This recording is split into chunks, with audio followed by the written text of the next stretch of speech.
good afternoon and welcome to a very warm Xiamen on the South China Sea here in southern China. I'm Charlie Bosco. Very pleased to say I'm joined by one of our very strong route setting team, Janja Garnbret, this afternoon. However, before we get stuck into the lead climbing, we had a very special speed climbing the final this morning, and the overall champion for 2018 on the men's side was Bassa Marwem.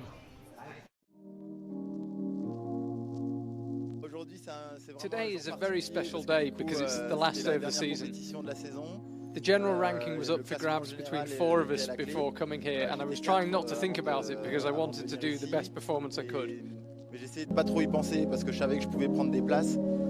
just thought about myself and going from round to round, and it's just amazing. First place, second win of the year. It's my best season, my best time. It's just amazing.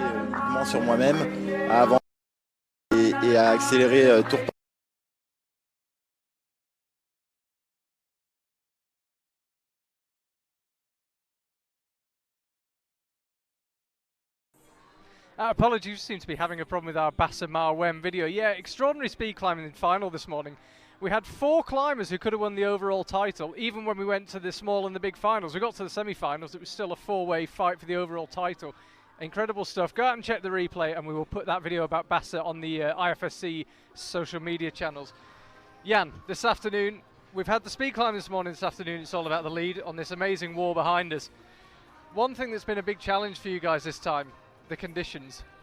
Yeah, the wall is outside, and it's every time big challenge for the route setters. It's close to the ocean here, so from the lift you can already see the water, and the conditions are changing every 15 minutes here. Sometimes it can be very humid and you can slip from every single hold, and sometimes the wind is blowing and it gets much easier. So we are looking forward what will happen tonight.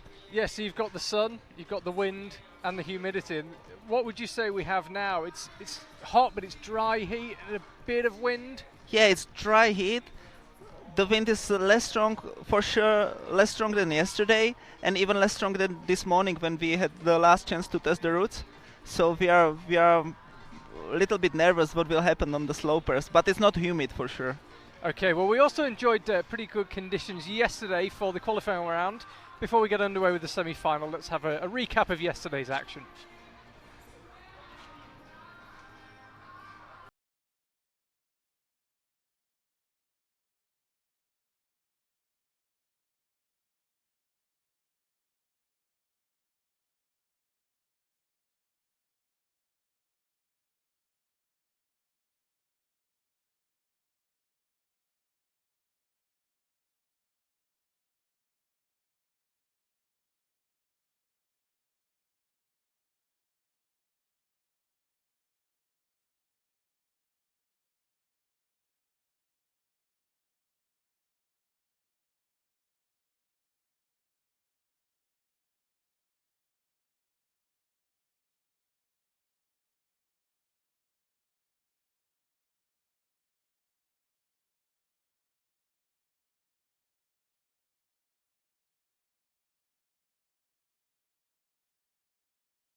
hard because I felt that it is really long season because there are many important competition, which is World Championship and Asian Games also. But yeah, I try to enjoy that.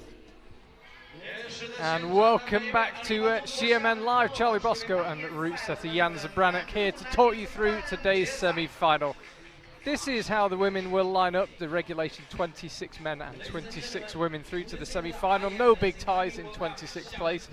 Well done, Jan and the team for that. And this is how they'll start out. Chinese Taipei represented first. It was a good day for Japan, as you can see. The very familiar Japanese flag for IFSC viewers, featuring heavily, ditto that of Slovenia. All of the Japanese team on both the men's and women's teams through to the semi-final.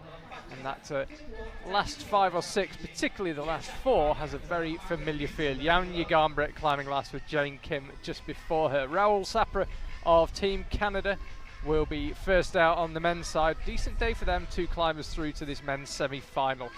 And bit further down the order, again, Japan featuring heavily. Look, Timmermans in 14th, watch out for him. Disappointed with his performance in Wujiang, but looking strong and had a good day yesterday. And again, that top end has a very familiar feel. The last climbers out are all multiple World Cup winners. So, there goes to practice. Hizu Ju Lin of Chinese Taipei, sometimes referred to as Taiwan, is out, and Rahul Sapra of Canada is also underway. And yeah, and we mentioned it very briefly at the top of the broadcast. Conditions just so key here. Yeah, because it's outdoors, you know, it's very dependent on the weather condition, and the weather is changing here every minute. You know, sometimes it can be windy like now, and the holds become very sticky, and it's actually pleasant to climb on them. And in few minutes later, it can be, you know, the wind just stops, and it can be humid, and it can be really hard to hold on these big volumes. Just to give us some insight today, what conditions have we had? I mean, when I arrived at the venue, it was about 7:30 this morning, and it was actually cold. Yeah, like we were very surprised also with the weather yesterday. It was, you know, we were sitting here for past week, and all days the conditions were very warm and very humid, and yesterday it was just perfect climbing condition. It was cold, it was sticky, the wind was blowing very, very strong, sometimes almost too strong for the climbers. And we were expecting to have some pretty good conditions today as well. First good chance to have a look at this men's route. Rahul going well so far, and it's pretty crimpy men's route. Yeah, well, you know, to avoid taking such a big risks on with the friction game, we try to put a little bit more crimpy route just to select the strongest climbers into the final, because that's why the semi-final is for. Good first burn from Rahul there. That is a hard move up with the left hand. We saw you guys testing that move earlier on before we went live. And that's your tactic really, to deal with the conditions. Few more crimps, bit less friction dependent. Well, it's tactic. It's we try to play it a little bit more safe. You know, it's just the decision what we decide to make when we are just basically not sure if the weather will be good for the climbers and easy to climb, or if it will be just terrible. So if we don't know, the crimps are a little bit safer than play with the big volumes. But we try to take a little bit of everything, because it's not just the crimp competition. Siju Lin, Chinese Taipei, and the quite complicated crimpy section on this women's route. There's a lot of moves here in quite a small amount of wall. Yeah, we are trying to propose a little bit of everything, you know, and this is like a slab climbing, so the moves are a little shorter, but you have to play with your body weight, and you have to be slow, you know. If you start pulling on the holds, it feels impossible, but then you start to shift your body slowly to the left, to the right, and you find your way up. And quite a change in style on the women's route here. It goes quite slopey. Yeah, to change the style is also like really important. You know, like if it's only one style of the route, the climbers are getting very comfortable on it. They start climbing very fast on the edges, and then, you know, it's almost impossible to get them off the wall. So a good start on both the men's and the women's route. Anna Tsiganova is going to be next out. Looked like she might have just pulled something in her hip there, Lynn. Bows to the crowd. Yeah, Anna Tsiganova will be next out. Competed in the speed final earlier on today, so she's already had a pretty busy day. Martin Kuhnel of the USA, the 21-year-old, is just making his way out here in Xiamen. It's one of the most spectacular, I think, and unique venues on the IFSC tours. We watched Rahul, he went up with the left hand. Once the feet came off, it's a pretty difficult position to hang on to. This is where we lost to Lin. Yeah, one of the most spectacular venues on the IFSC tour, I think. Yeah, it's well, just completely different. It's my first time here, and I haven't been setting in China for a long time, so I had a big question mark how the venue will look like. And for me, this is a really nice surprise. Everything is nice and clean and pleasant to be working in. Yeah, it's very spectacular. We're in the heart of what I believe is part of the financial district of Xiamen. As Jan mentioned, it's a coastal city. It's only about 200 meters walk from here to the sea. Yeah, it's not the nicest beach I've ever been to, but it is the sea. Yeah, it's enough to change the humidity here. Yeah, that's for sure. Exactly. But we went for a swim with the route setters just a few days ago. In the sea? Yeah, in the sea. And? Well, it smells, but it's okay. It was dark, so I haven't seen what is in the water. That might well be best. Taking our pictures, as ever, from Chinese TV. So now as you see, the end of the green section on the men's route and start of the pink cream section, that's where the climb basically starts for us. It's a easy beginning, but now you start climbing on little creams. The wall is really steep. This is one of the steepest section of the wall what you can get here. And the climbers really have to pull some long moves on them. Yeah, it's not a particularly steep wall overall, this, is it? Certainly not compared to Wujiang last week. No, we are always trying to find a little bit of the steepness here because, as we said about the weather again, it's just the less steep the wall is, the more we have to play with small holes, and it's very condition dependent. So we are trying to help ourselves and set the routes on the steeper part of the wall, but the overhang is not really big, so we'll see. Martin safely through the move where Raul fell. It was just going up with the left hand where Martin's left heel is now, and he's moving on to slightly steeper terrain again. Yeah, this move first little long. There is also a little foothold on the right. He used it right now. Yeah. And now it's important to bring your right foot just on the volume below you and shift your body and be very slow in this start of the roof, because if you start to climb fast like Martin did, it's really hard to stay on the wall. Taking one last look up. A crowd beginning to fill out here in Xiamen. And watching Anna Tsiganova. She's just entering this crimp section, went up with the right hand and then tried to cross through with the left. Yeah, this is what we just spoke about, you know, this is the balancey slab section when you have to slow down and play with your body position. If you want to just use your muscle and go fast, then it can happen what we just have seen. Yeah, already a busy day for Anna Tsiganova, speed climbing final and now lead semi-final. This was Martin. Yeah, see, he was trying to bring his right foot up on the wall, but it's better to just shift the body weight to the right and bring the left foot up on the volume. But yeah, very good effort for him, I think. This was a replay of Anna a few moves lower down. Here's Misha Pekoruaz. Good to see him back in IFSC action, and good to see him back on a lead wall. Picked up a World Cup medal before in bouldering. But we've seen him in more and more league competitions. And it's always good to have him back. Hong Chun Xiang of China will be climbing next on the women's route. The first Chinese athlete out today.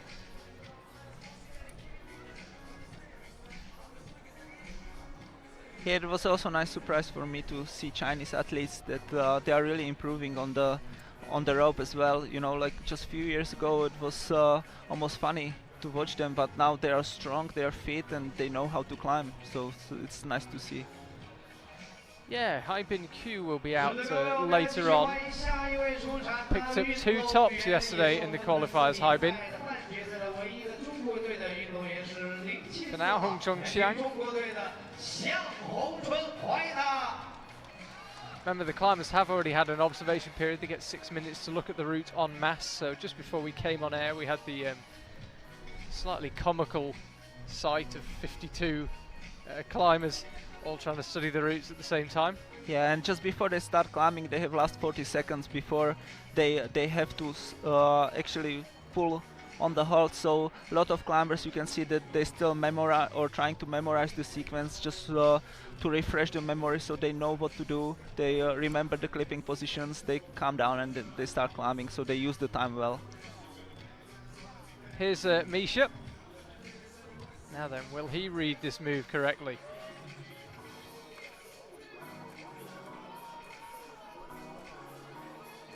Yeah, he's now at the beginning of the roof section. Yeah, he brought his feet really high. It's nice to see him climbing. Now there's a little complicated heel hook section. You have to be careful so your heel doesn't slip. And that we just cut away from Misha. As I say, we are taking our pictures from Chinese TV, so we've got no control over what we're showing you. But there's a possible rest on that black hole he's got his right hand on, or not really a rest, a pause? It may look like a rest. First, like it is a different size of the hold, so it's a big hold, so the competitors feel a little bit more relaxed when they are climbing on the crimpy volumes all the time, and then suddenly they get a really big hold in their hand. No matter if it's good or bad, they just try to rest or recover. And Misha just entering one of the hardest moves on the route, where there's 2 green volumes are right next to each other. But the big roof was a big question mark for this morning, because this is the volume section, and this is where the condition can change very quickly. So we turn and move the volumes and block the volumes. That was what we were doing here all morning, just trying to predict how sticky they will be during the competition today. And generally, you made the route slightly harder than they were originally set? Yeah, well, we were setting here and thinking that it will be hot and humid, the same conditions what we had during the setting. But yesterday the condition for climbing was just perfect. It was dry, cold and windy. And we saw a lot of tops, and we saw a lot of tops. We expected to have quite easy qualification, but the men were just cruising up, so we said, okay, like easy qualification, no problem, but the semi-final should give us a little bit more challenge. So we tried to make the route a little harder, but it's always little risky to do the last minute changes, because you know, like anything can happen, then you can also make it too hard, and then you know, the winners will just fall in the middle of the route, and they will be disappointed as well. Yeah, Jonas McRae of Canada, second Canadian climber out, resident of Vancouver Island. Not a bad life. Hung Chongxiang going pretty well through this lower section. She's safely through the crimps.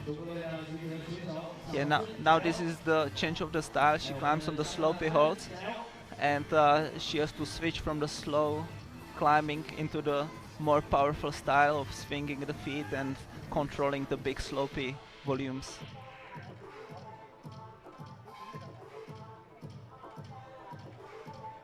Sometimes you can see when the female are a little bit hesitating to switch the style. They are trying to use too many heel hooks and toe hooks, and they try to climb nice. When you in this section is actually the easiest way, just to switch for the American style of climbing and swing your feet on the other side and just be a little faster.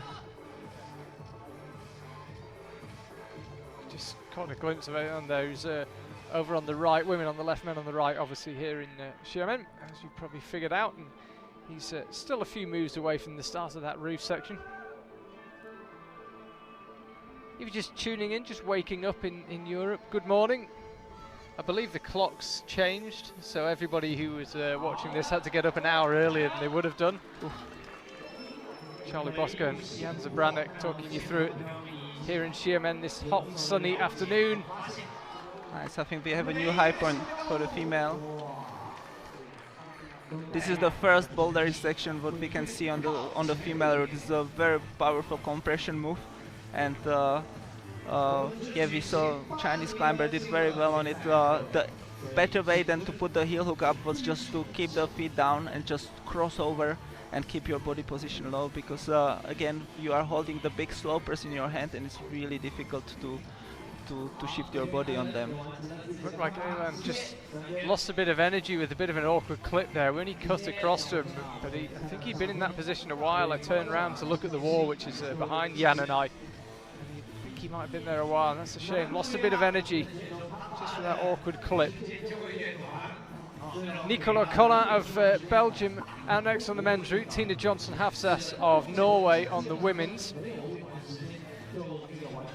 I always wonder how the friction is now, because when Ellen fell down, he looked into his hands, shaking his head and thinking like, oh, I needed a little bit more friction on these volumes. So I think like, wow, hopefully the conditions are still okay for the climbing. Generally, do you find the conditions improve through the afternoon?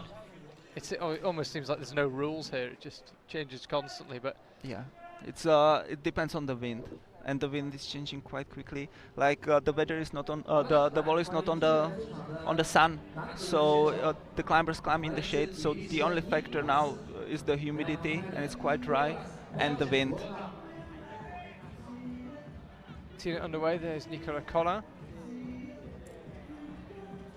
And just give us an insight of the goals for the route setters in each round. In the qualifiers, the climbers can watch a video of the route, so they have a much better idea of what to expect. In the semi-finals and the finals, they just observe.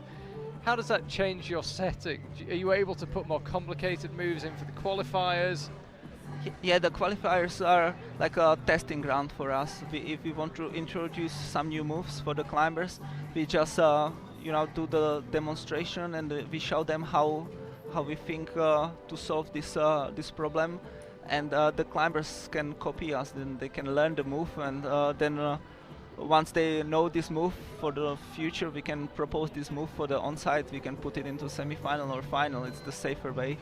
So if you're going to put an unusual move into a semi-final or a final, you try to put it in the qualifiers just so that they've seen it before.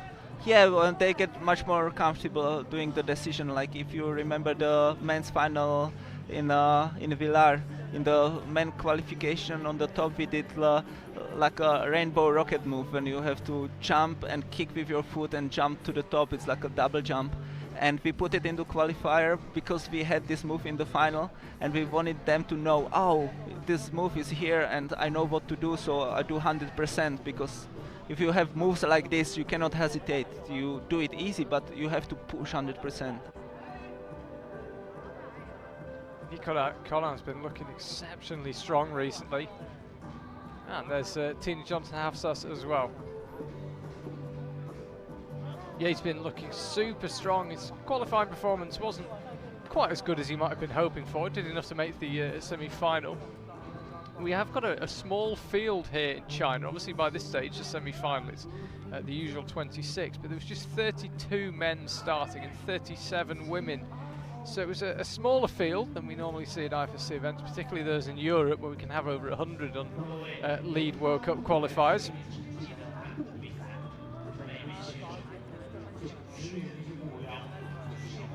Yeah, this is also a challenge for the route setters, when we have a look on the starting list before the event, like China here. It's very important for us to get more information. How do the athletes feel? How motivated they are, if they want to push themselves, or if they are thinking that they are already too tired and they are on holidays. So we think about all of this. I think we have the new high point for the men now. We do. It's through that exceptionally hard move. You heard a big shout from Nicolas Collin. I think our microphones picked it up.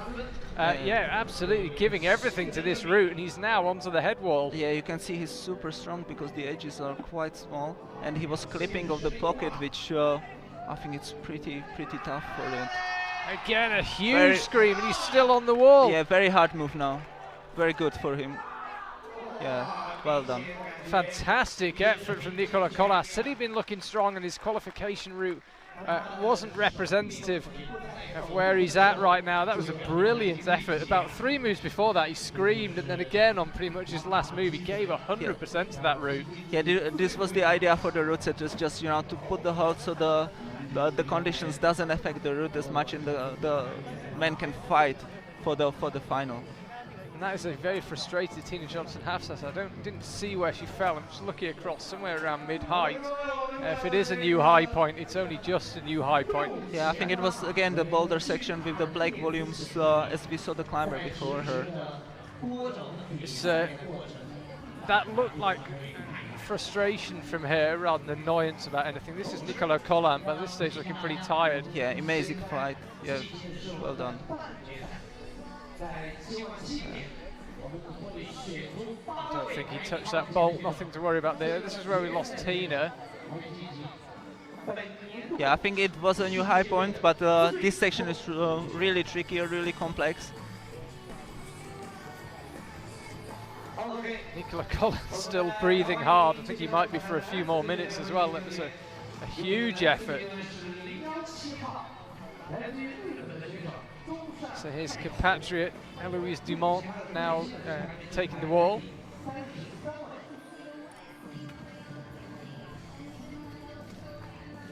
Taito Nakagami's just got underway on the men's route. There he is on the right hand side of your screen. Yeah, I always wonder how the Japanese will like the route what we said, because for me it's always one of the big question mark. They climb completely different than most of the people I know, and they are more dynamic, but they are also shorter. So we'll see how they can cope with this slightly longer moves and powerful sections. But they have super cool technique, and they know how to climb on plastic holds and on the volumes. So we'll see.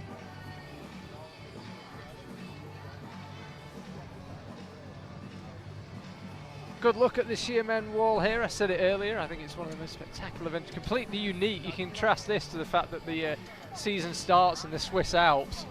Yeah, it's a really spectacular lead tour that we do.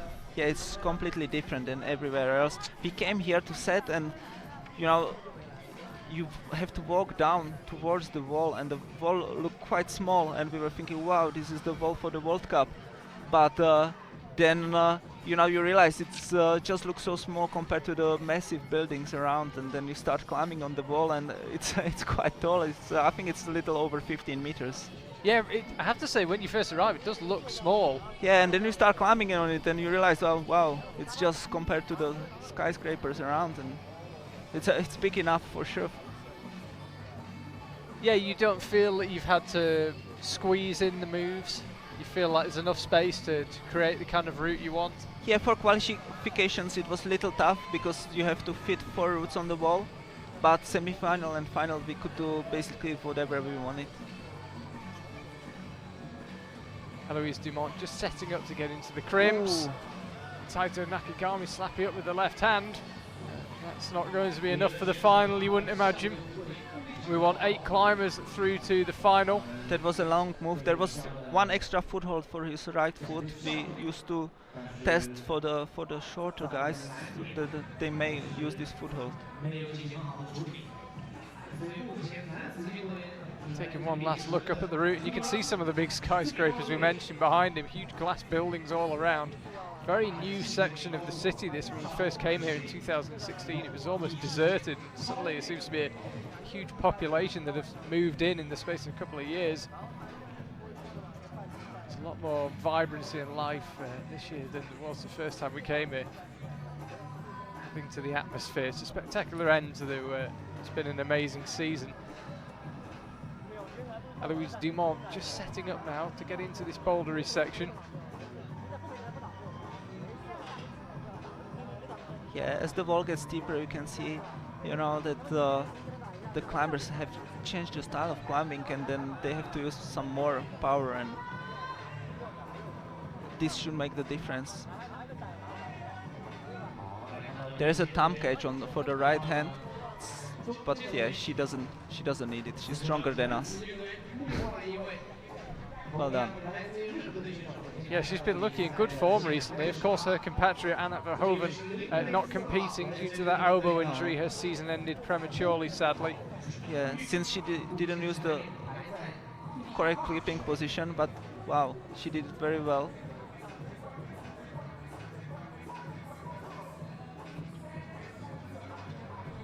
But the easiest way how to do this is with the toe hook. Perfect. So she's got the right method. Yes. And now you have to just let go onto the volume and hold the swing. Yeah, just hold the swing. No. So she has to swing and then what, cross through with the left hand? You just swing and bring your right foot on the left volume. Okay. And put both hands on the right volume and just keep climbing up. You know, it's a little committing move. If you find the correct beta, it's okay. Masahiro Higuchi, the second Japanese climber in a row on the men's route. Fanny Gibert of France, who took third place in the overall standings in the Bouldering World Cups for this season, will be the next climber out on the lead wall. Fantastic day already for the French team. Anouk Jobert knew coming here to Xiamen that she was already the speed climbing champion for 2018, but they took, frankly, a surprise win on the men's side with Bassamar Wem taking the title. Amazing scenes. I mentioned it at the top of the broadcast. We went into the semi-finals still with a four-way race for the overall title in 2018. It was Bassamar Wem who took it, but just extraordinary stuff. Go back and watch it. Replay will be on YouTube. So again, this long move, he uses the foothold. Hopefully, nice. It was little too committing, but luckily he stuck the hold. And now he's at the beginning of the roof section. And still looks quite fresh. Yeah, he looks really good. Oh, he said he looks good, but he's gone. As I say, we're taking our pictures from Chinese TV, so we have no say over what we follow. It would have certainly been good to stick with Masahiro Higuchi there, but it wasn't to be. Hopefully we'll get a replay. Yeah, it was somewhere in the roof section with the green and black triangles where you have to bring your left high heel very high close to your hand, and then it's slippery and maybe the heel just popped for him. Yeah, he doesn't look especially tired and he doesn't look especially happy, which would suggest perhaps a mistake. Yeah, you have to be very careful there. This again, it's the change of the style, when you climb on crimps and then you come on these big triangles. And we said, yeah, it can be resting position, but also you have to stay focused and play with whole your body. If you focus only on your hands, then your heel just slips very quickly. So it's like, you know, all 4 points climbing.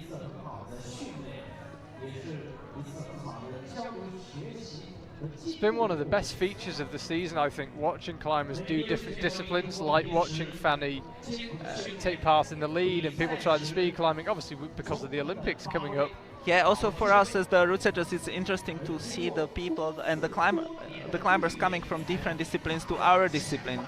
As the specialist for elite route setting, then it's always nice for me to see somebody who is basically having different background. Even it can be a speed climber or the boulder male and female.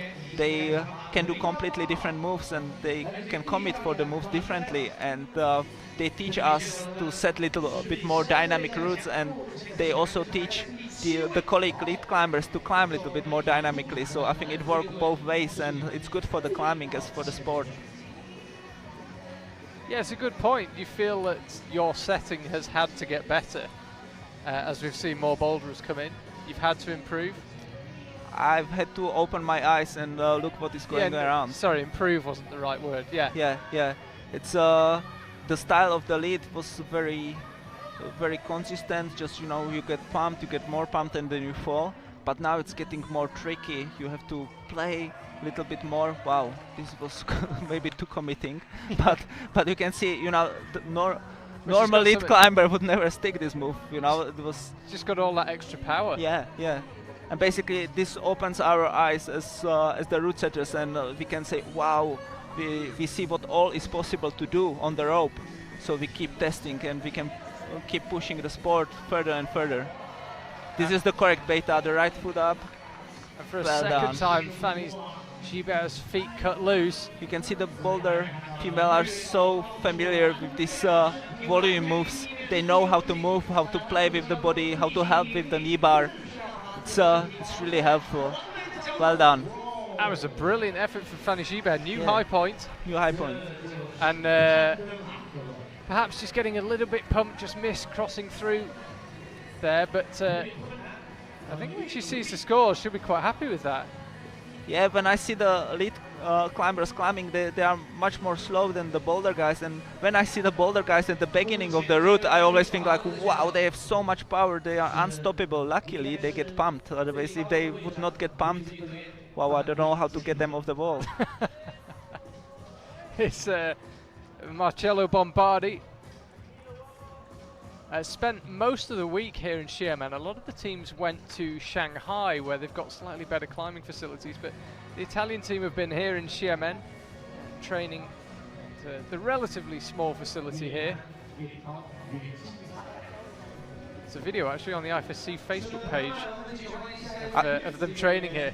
Yeah, I think it must be also difficult for climbers, you know, to travel for so long time out of their homes and their training facilities. You know, every one of them has their own ritual how to warm up and how to keep in the good shape.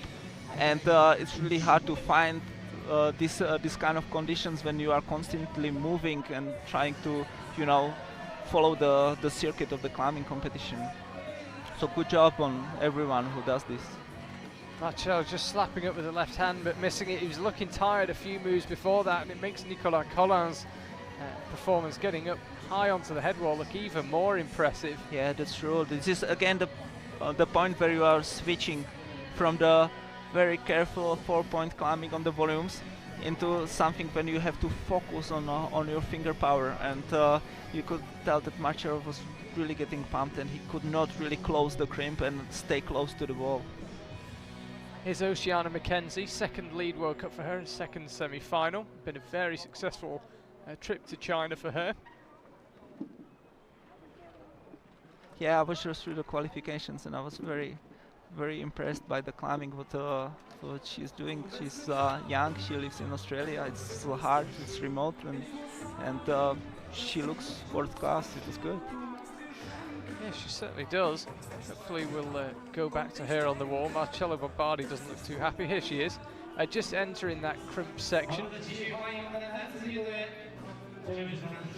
Minoru Nakano of Japan will be the next and 9th climber out on the semi-final route. Always when the female are climbing on something like this, on the slabby, crimpy section, it's fascinating for me to watch how they can match on the tiniest little micro holes, and I'm trying to memorize how I felt when I climbed this route, and for sure it was something terrible, you know. I just try to find the correct beta, I try to climb perfectly, but I'm fighting through, and they can match, they can make a mistake, they can swap their hands. It's wow. They have so strong fingers. Yeah. It's nice to see.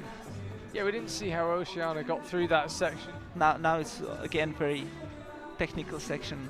It's not over yet. These volumes look big, but it's just a slopey, and you have to keep your body position close to the wall. Yeah, see, like she got really far, and then it nearly cost her. Yeah, managed to stay on, but as you say, she rotated underneath that right shoulder. It looked a bit risky. Yeah, but well done. Fighting. I like it. I think just regathering her composure as much as having a rest. That was close. Yeah, it's also a mental break for her, you know, like when you have such a hard fight that, you know, you have to recover not only physically, but you have to get ready for the next climbing, so you are ready. For such a young climber, good experience. Now commits outright to that big black volume. That was a little mistake. She was holding the green big hold, but you have to turn your left hand, and it is an underclink. If you hold the underclink, it makes it much easier for you. She kept the hand on the top. It was maybe better to start the move with, but once you get the black sloper, it just turns you out and there is no coming back. So little mistake and it's over. You must be well, pretty happy with how things have gone so far. It seems well, like I try not to focus on it. I'm trying to talk, so I'm not so nervous. I like when they climb, when they fight, and when they fall in different places. Of course, it's what we are here for.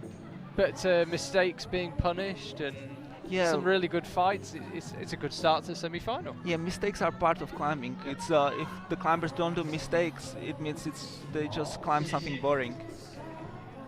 Speaking of which, small mistake from Minoru Nakano. That's Katja Posch over on the left, about to start climbing. Last week in Wujiang, when we had that 22 plus move that was stopping a lot of climbers, Katja Posch was the first one to get through it.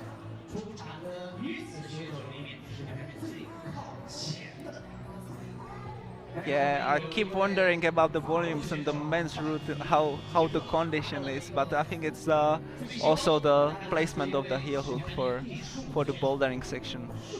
We'll see how the stronger climbers will come through, how they go. Well, often the way the routes seem after 10 climbers is very different to how the route seems after 26.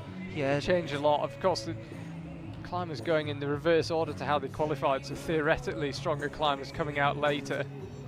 Yeah, and also it's theory, you know, it's many times when we experience as the route setters that, you know, today is new day, new competition. Yesterday it was qualification and somebody maybe could eat something bad or did not feel good, or maybe today somebody is not feeling good. Many times when the first climber climb the route, that we are trying to think, okay, it's too easy, it's too hard. We are having a lot of emotions as the route setters and thinking, oh no, like we misjudge the route, and then at the end it can turn around, and after 10 climbers it can either change the condition or the climbers will, you know, climb completely differently, either better or worse. So I'm trying to just stay calm till the end of the round and then do the judgment.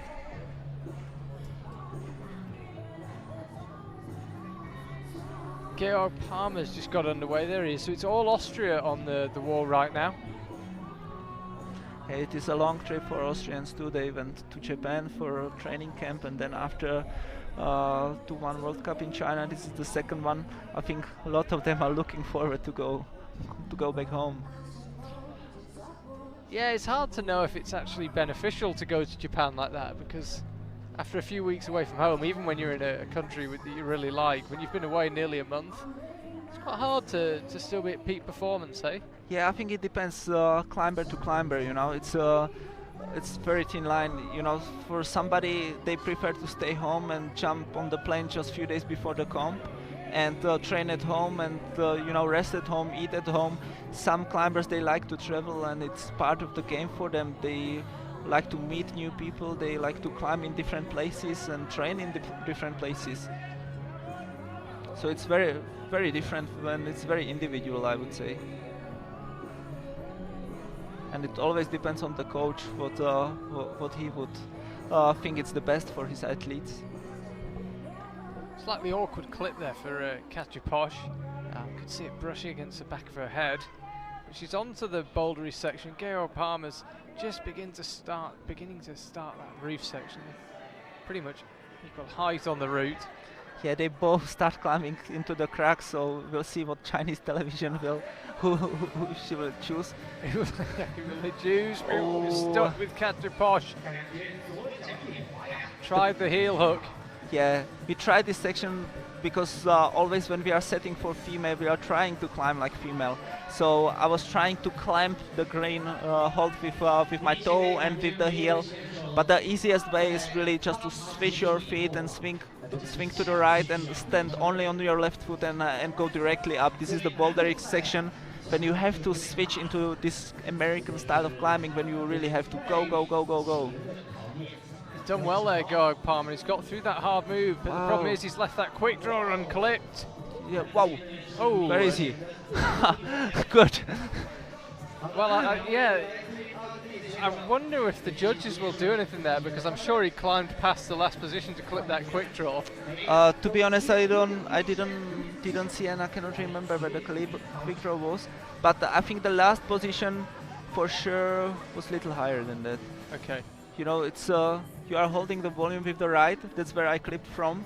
KO, grab the crimp, and then I think from the crimp is still possible to clip. But we'll see what will the judges and Flo as the chief route setter decide. Yeah, we should point out actually, Janja Garnbret, who's very kindly joined me in the commentary box, is not our chief route setter this weekend. Has been a chief route setter many times for the IFSC, most recently in Innsbruck for the World Championships earlier on this year.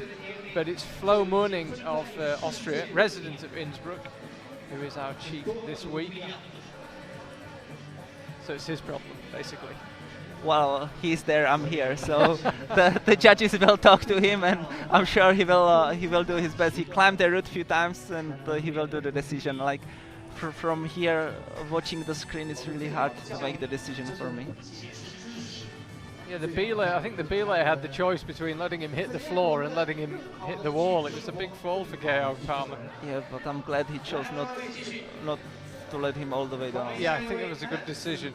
Miyu Kurita of Japan now is underway. Sasha Lehmann, he's the 11th climber out. The men's semi-final, not that it matters, of course, but men's semi-final going by a lot quicker. Sasha the 11th man out, and Miyu Kurita just a 9th woman. So the men getting through the route a bit quicker. Do you feel that the men's route climbs a bit quicker on the whole? Yeah, the men's route starts with little easier sections, so they get up really fast, and then it's just power, and they go really with no rest. The female style of the route is based, you know, on this slab climbing, and they have to be in control of all the moves. So it's important for them to slow down, and even though they fall basically at the same height as the men, it's the time it just they climb slower. Here's Sasha, brilliant 2018 for him. Yeah, it was super nice to see him, because I said a lot of youth comps, and I remember Sasha over there like being super strong, but he was always the short kid, and it was very impressive to see him this year at Villar when he climbed and he won the qualification, and he climbed really good, and we were like, wow, yeah, it is possible even for this short guy, you know, to climb on this level. And it's little bit sad for us when we as the route setters have a tough job when you have a really tall and a really short guy climbing on this high level, but also it's super nice that it is possible. Yeah, he had a few problems with injuries as well in the past couple of years, Sasha. He seems to be at full strength, and he's been going so well all season. Yeah, and you can see how well he climbs technically. It's, you know, for such a short guy, the moves are much longer for him, but his heel hook and everything, it works just perfect. So, wow, good performance. Well, albeit on the women's side, but Jane Kim's proven that height isn't everything. Yeah, that's true. You've got the technique. Especially now when the style is slowly changing into the bouldering on rope, then it has been a hard few years for the short climbers. But I think, you know, now as we are getting closer to the Olympics, the endurance will be again the point what we will try to focus on, and we'll learn some new tricks from the boulder guys. But we want to show them, okay, now this is the rope climbing, and we want to see you pumped, and we want to see you fighting, same as we see Sasha, because this is the essence of this discipline. Could be a new high point coming up from Sasha. Climbing super cool. Now it's a hard clip. If he does it, wow, super nice. So well done, Sasha. Swap your feet. A new high point for Sasha. Left foot. Wow. Stepped out with the left hand, stepped out with the left foot, then the left hand. Yeah. Just talk us through what the method should have been. Yeah, the easiest method to be found for this sequence is to swap your feet and push this little swing to the left of the left foot only. So he pushed off the right foot, and it's really hard to control the swing. But the foothold is good enough to swap your feet and push with your left, and then you can really grab the crimp. But very good performance for him. The clip was not easy, and he did very well. I wonder if he's realised what his mistake was, because he looks frustrated. I think he just had a little shout at himself. Well, sometimes the short guys have to climb more dynamic, so it doesn't surprise him when the move looks far, you know, because he's used to do these moves. I think if he would have a little bit more time there and he could try the move one more time, he would realize that, okay, this is not the correct beta, I slow down a little bit, but he clipped the last quick draw before the top and he said, okay, now I go fast, and he switched the motor maybe one move too early. Geon Cho. But great performance, right and now.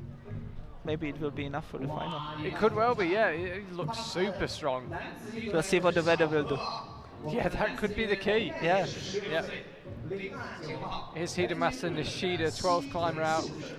We'll have a cleaning break after 13 climbers midway through the semi-final. If the timing works out and the men's and women's routes are being climbed at the same time, we'll try and bring you that video of Basamar Wem that we got halfway through earlier on. First things first, okay, on show. First of two South Koreans on the women's side today. Jane Kim climbing second to last, 25th climber out. And I'm just trying, you've mentioned the conditions, I'm just trying to monitor it. It feels like the conditions have been about the same since the semi started. Yeah, I keep looking on the flags on the right hand side on the wall, and you know, they keep moving. Which is they don't move more or less, they keep moving the same through the whole semi-final, so for now we are lucky. It's quite hot up there where we are sitting, but in the hall where the wall is, it could be okay condition for climbing. Yeah. Not as perfect as yesterday, sorry, but good enough and fair for everybody. Yeah, the venue is kind of in a hole, and the conditions are a bit better down there. Yeah, I think it was good decision, because like, you know, like if you start climbing down, the humidity doesn't hit the beginning of the wall, as the top of the wall is a little bit more condition dependent. It's also a concrete stone floor, so it just seems to keep it a bit cooler down there. As soon as you come out of the venue, it just seems to really get a lot warmer. We're in a very spectacular position, perched up above the venue, and it's very hot where we are. Luckily, we've been provided with an umbrella, which is saving us from a pretty horrific sunburn. Yeah, I don't know if I'm stressing from the sweat or if it's just from the heat here. If I'm nervous. Cool. Hidemasa Nishida on the right. That was the mistake on the slab for the female climber from Korea. Geon Cho, that is such a disappointment for her. I wonder if she... I thought she might have just hurt her ankle there. No.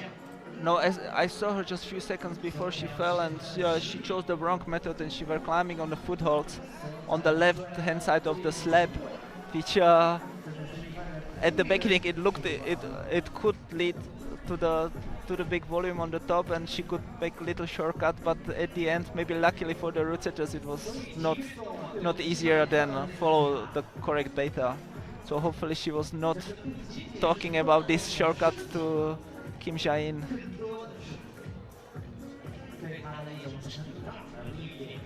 Hidemasa Nishida temporarily finds himself alone on the wall. There's Eddie, the IFSC photographer, doing his thing.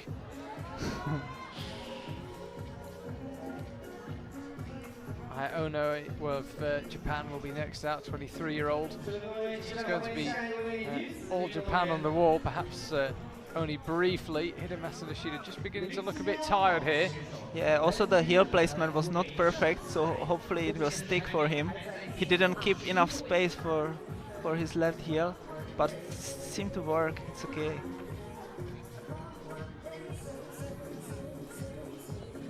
There is Aya. Christine Schranz will be after her, and then Manon Ili, and then we have got the cleaning break. We'll be midway through the semi-final. Going well so far, good spread of scores, interesting No, moves. no, no, Master no. Nishida Nice. somehow hung on to that. It's an amazing performance. Like to hold this thing on these volumes, it's really hard. Hopefully he will still recover from this and he can keep on climbing. He's done really well to recover there. You can see on the right the volume he was holding on to. I'm still not quite sure how he stayed on the wall. Not the volume, actually, it looks only like a triangle, but it has little hole to hang on. It's like a rail on the top of the volume, so it's not as bad as it looks on the camera. But still impressive. Wow. So Well Master Nishida, can he find a way of matching the high point of Sasha Lehmann? Will he read it right? He seems to have got the foot swap right. Really hard clip. Well done. Yeah, that was it. Wow. Nice. Big slap out to the left. That was the same hold Sasha was going for. Yes. So matching Sasha the score. Count back to the qualifying round. We'll move him ahead of Sasha. So a couple of climbers now getting up onto that head wall. Yeah, it would be interesting to see if he would not make a big mistake in the roof, if he would have enough power to go through this section, because he had the correct beta. Now for Yoshiyuki Ogata out next, who's the fastest of the Japanese climbers on the speed wall in the qualifiers yesterday. 6.71 for him. Narrowly quicker than Tomoa Narasaki, 6.9. Yeah, this is amazing to hear the times of the boulder and lead climbers on the speed. Like remember when we tried, 10 years ago, when it was, really cool to climb under 10, and now the climbers who are not speed specialists are climbing under 7. It's really cool. Yeah, it's been incredible progress in the speed climbing amongst the non-specialists, including by this man, Yoshiyuki Ogata. The afro gets bigger every week.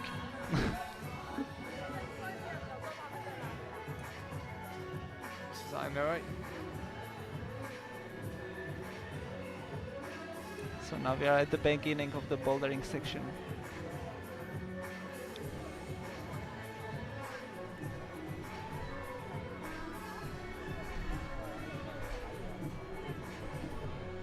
She's looking very controlled so far. Yeah, just swap the feet. Ooh la la. Strong. Well done. Oh, this is so condition can be quite good now. I remember a few days ago putting this hold on and it was really slippery. And then will she read this correctly? Yes. Come on, foot up right away. Yes. Well done. Crossover. Perfect. Very good performance. Yeah, really strong from Aya so far. Yoshiyuki going well on the men's route, not really stuck into any of the cruxes just yet, so hopefully we'll stick with Aya. And I think we have a new high point for the female. Yeah, we do. And she looks like she's got a lot of energy left. Yeah, that's good.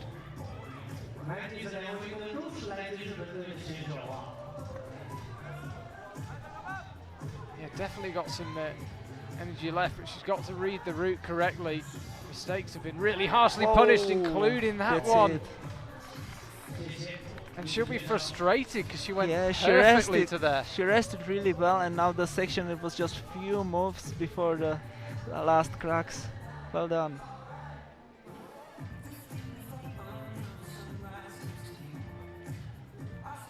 She made me feel a little bit nervous about the level of the route, but no, I'm okay right now.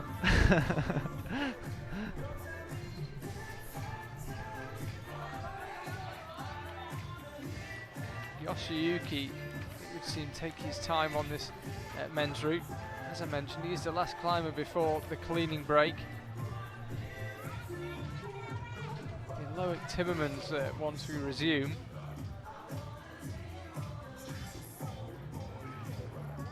Had to be accurate there, Yoshiyuki, and was. Now he's onto the steep section. A couple more moves and there'll be those two green triangular volumes close together. With This was not really the hard perfect way moves how start to coming. grab the volumes. Lucky the feet did stick on the wall.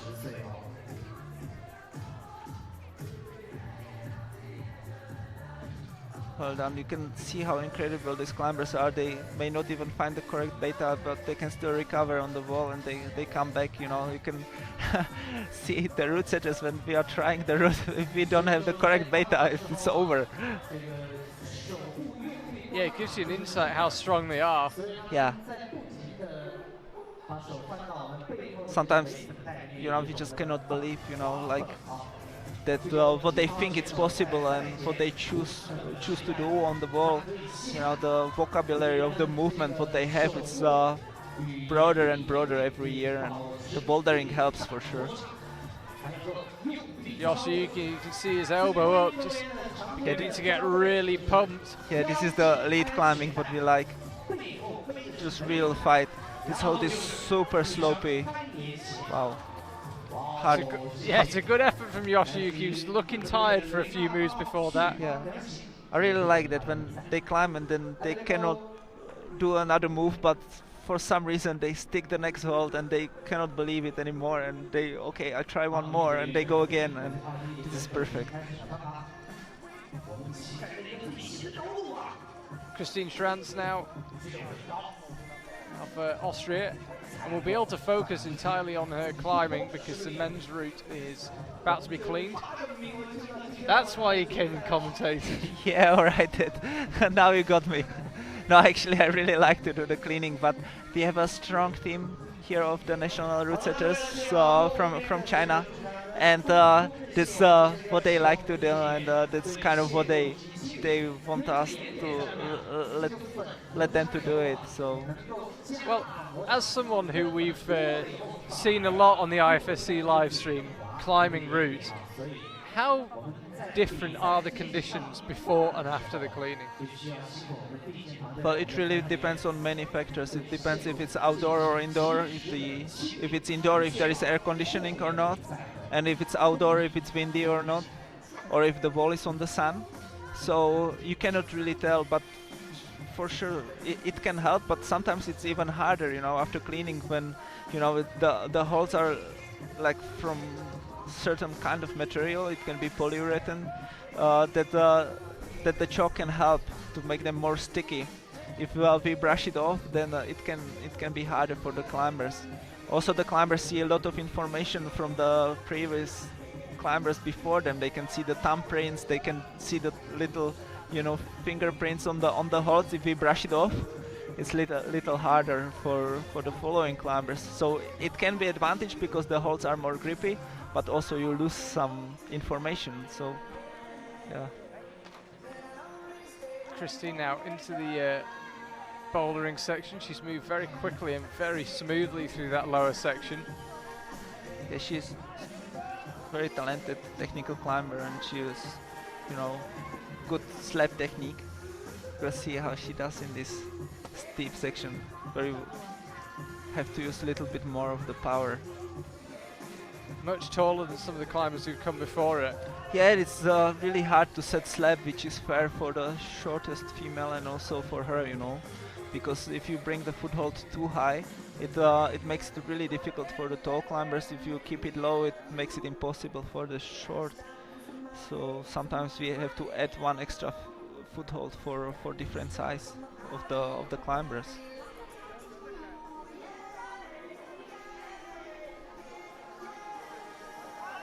Nice. It was a nice thing. It's really hard to bring the foot up for her, but she did it quite well. Wow.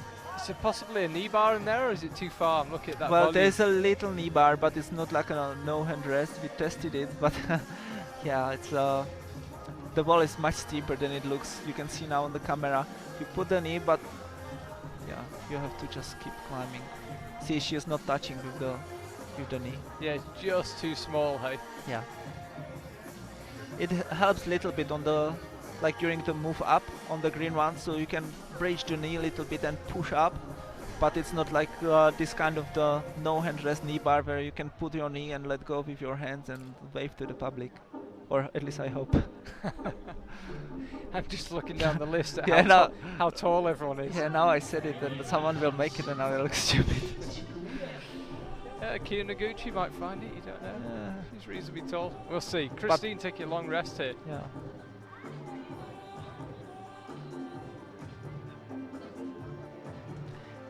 Yeah.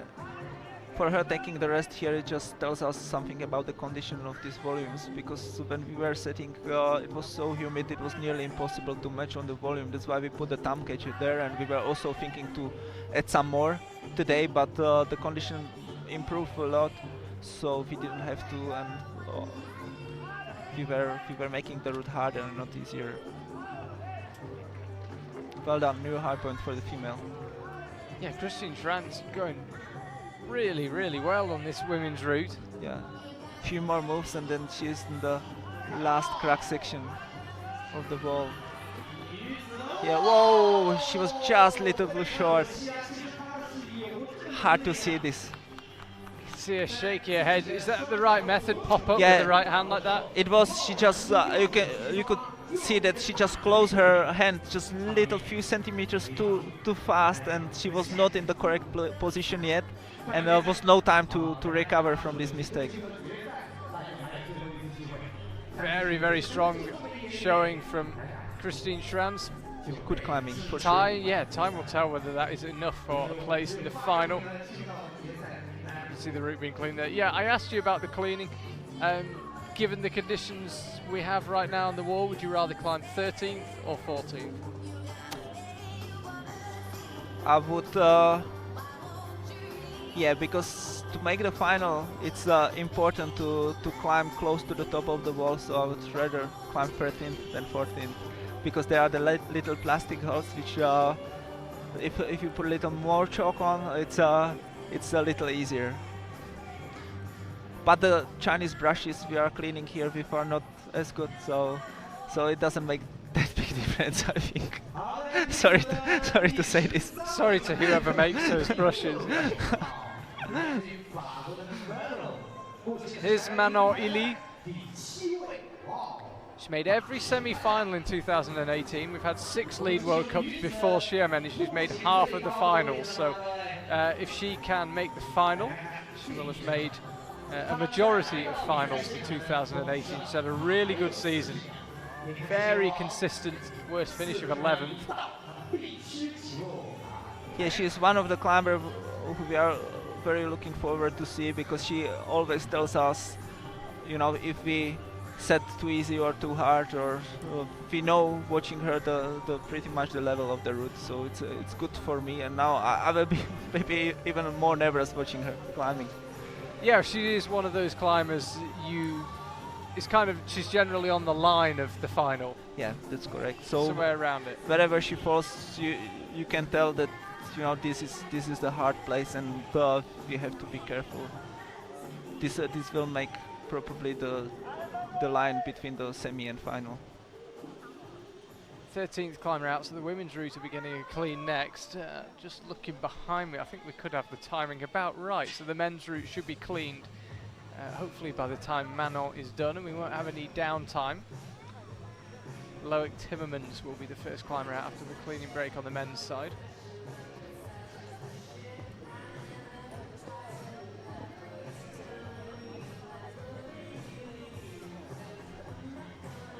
She's still just at the lower section of the slab, and she looks comfortable, climbing slow, taking her time. Doesn't rush. I think this is the correct beta for this place. Nice. Pretty poor hold. You can just see her left hand shaking that tiny crimp. Yeah, I think the crimps are part of the game, you know. It's really nice to see how strong the female are on them, and you can see just few poor decisions like climbing here. Oof. Please clip. Okay. Yeah, you're still actually relatively close to the ground there. Yeah. You want to get that clip done. Yeah. You know, like she's super strong, and you can see that even a mistake on a slab like this, she can control. But of course, for me, the safety of the climbers is important, and it's very hard for us to find the balance, how far we can place the quick draws, you know, because of course we don't want to clip every single bolt on the wall, because it would be a clipping contest. They would be clipping after each meter, and then it will be very difficult for them to choose to climb or to clip. But also we have responsibility for the climbers. We want them to be safe. So this is like a fine line for us, and especially here on this competition, we were struggling a little bit to select the correct bolts and correct length of the quick draws to make it comfortable for climbers to climb, but not to be clipping every 2 or 3 moves. She's looking like she's found a few of these moves harder than some of the other climbers, Manon. Not done all of them as efficiently as she could have done, but she's still going. Yeah, sometimes, you know, the moves are committing, so if you are thinking about being in the final, you basically use a little bit more power on these moves, because you are scared of falling. If you are thinking just doesn't matter, I'm in the semi, I give best to every move, then you can be a little bit more relaxed. So I think further she goes on the wall, more she will relax, and she will start fighting and climbing normal. She's also taking a rest on that big red volume that you said about. Yeah.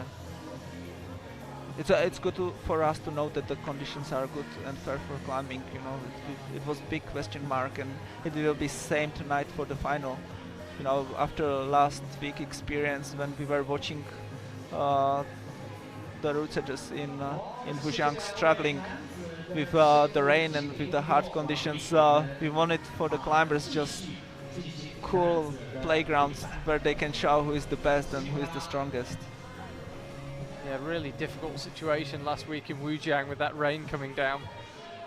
We had the same thing here in Xiamen in 2017, but 2018 it's just been blue skies throughout. Oh, she's a little bit tired here. Wow. Speaking about clips, she could do with getting that one done. It's a really hard move out, and she drops onto that right hand. Whoa. Long fall. Yeah, and had her leg caught behind the rope. But good, all good here. Yeah, slightly nerve-wracking moment, I have to say. It felt like she was falling for quite a long time there, Manon Ely, but the Belair did his job in the end. She had a lot of slack out. Yeah, it's also a big question mark for us when we come to the venue, how far we can push the quick draws apart, because also we don't know the belay team. So the first question we have, how are the belayers? Are they good? And we want to know how experienced they are, if they worked last year, and if they you know, have experience with catching of these big falls and giving slack fast enough. You could see that her left foot actually slipped on the volume. She was trying still for one move further. And that's perfect timing as Manon Ely finishes her route, in the women's route now gets cleaned. Loic Timmermans, the 14th climber out, and first one after the cleaning break is let loose on the men's route. He got some pretty bad sunburn this week, Loic. He was like a light in the corner of the dining room in the hotel, glowing. He spent too much time on the beach? He was on the beach, yeah. All right. We went to the beach for 10 minutes after work here, and it was dark, it was night, so yeah, we didn't get sunburn. I think sadly for Loic it was in the middle of the day, but it quickly turned into suntan. He's got away with it. Yeah. But you can feel the sun is very strong. It's fierce today, yeah.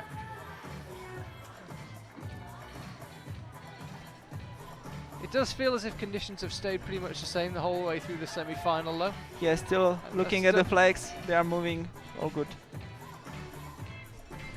Nice to see, because the last three, I've only been here for the last 2 days, since Friday, but you could really feel how quickly those conditions changed. And you said it's been like that all week. It's a relief that the semi-final is so consistent.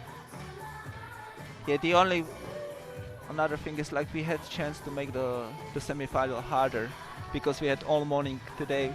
After the finish of semi-final, we had to take the routes down very quickly, and we have only 1 hour to put the final routes back on the wall. So there is not much chance to do some tweaks and little adjustments. We also don't have time to climb on the routes anymore. So all the knowledge what we basically gained from this semi-final route, how we watch the climbers, how they feel on the volumes and on the moves we climbed this morning, that we have to use this knowledge and try to remember the feeling what we had while we are setting the final route on Monday and Tuesday, which was very hot and very humid, and we feel little bit pressure that we want to make it hard enough. Of course, we are not stupid.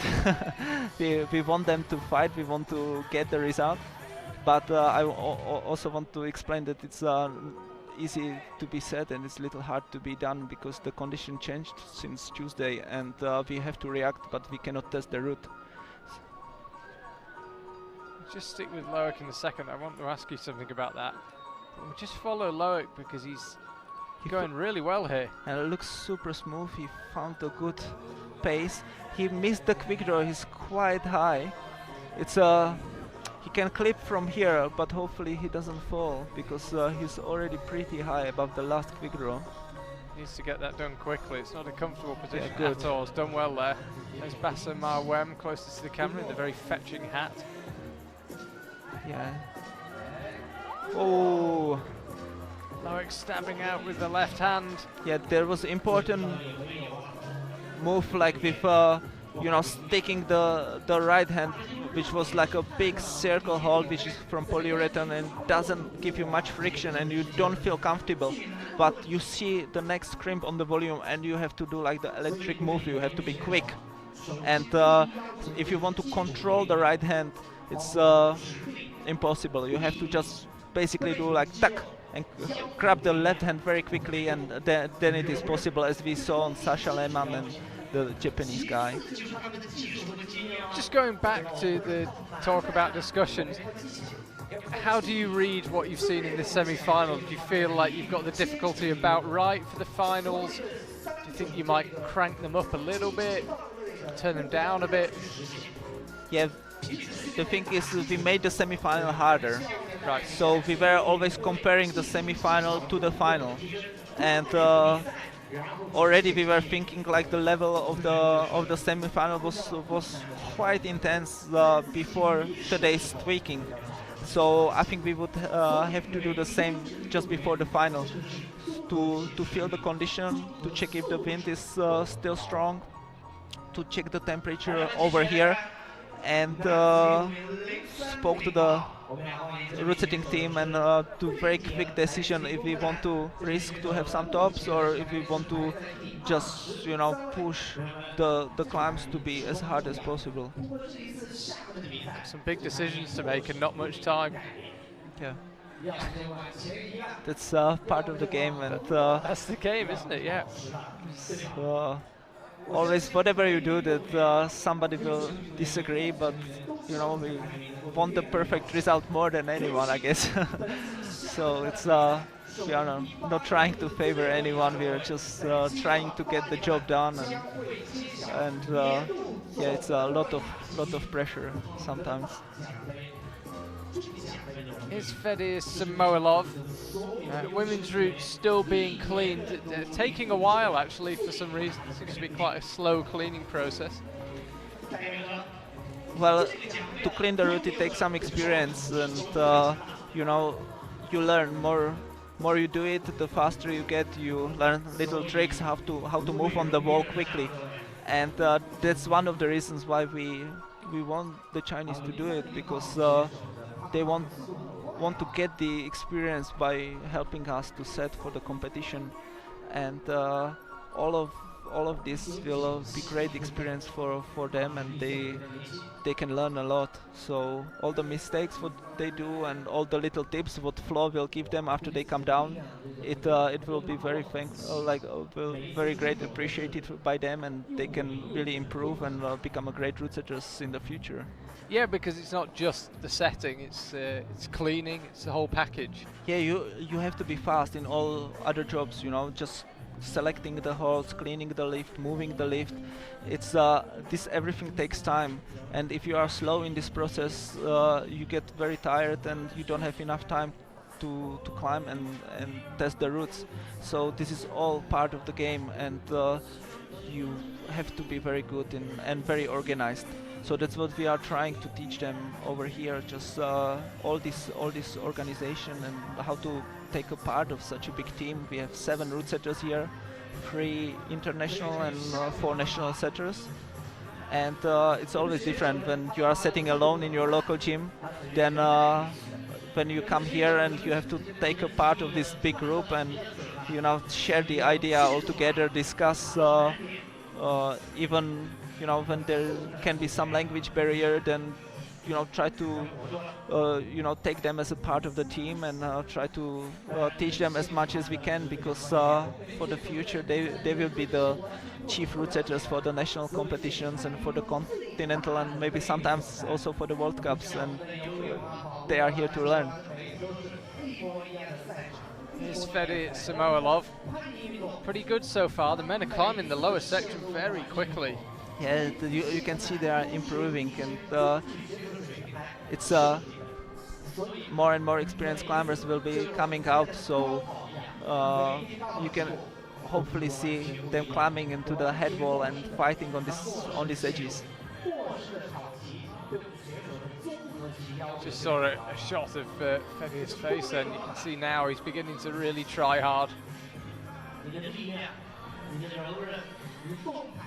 Reading the route well. Yeah, always remember Fede for his super strong fingers. So hopefully he will stick in the good climbing and he will keep going. Nice. Match that hard stab out with the left hand. Can he read this move right? Goes up with the right hand. Feet were just a bit too low.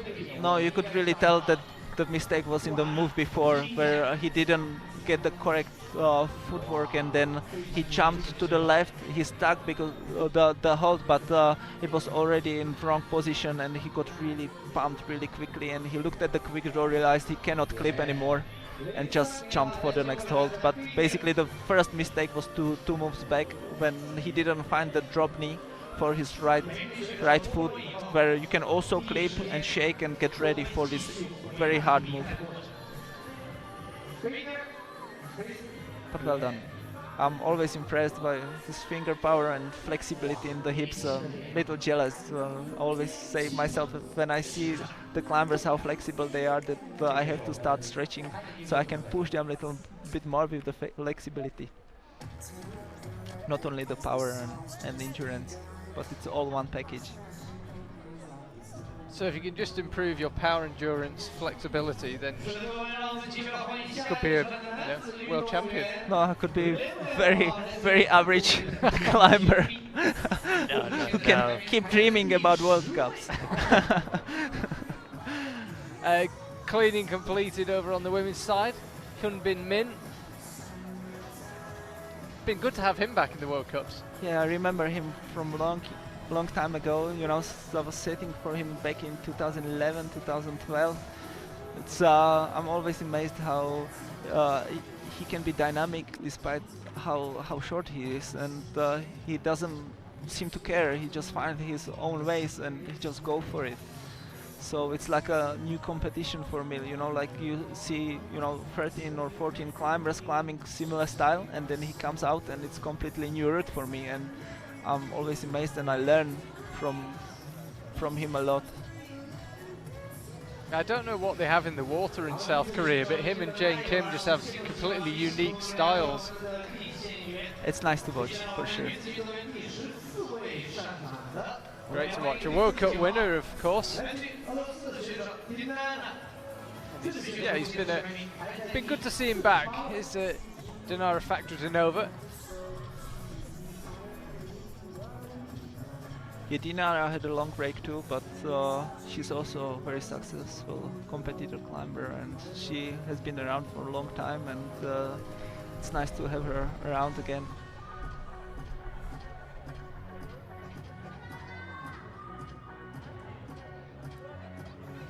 No problems so far for Hyunbin Min.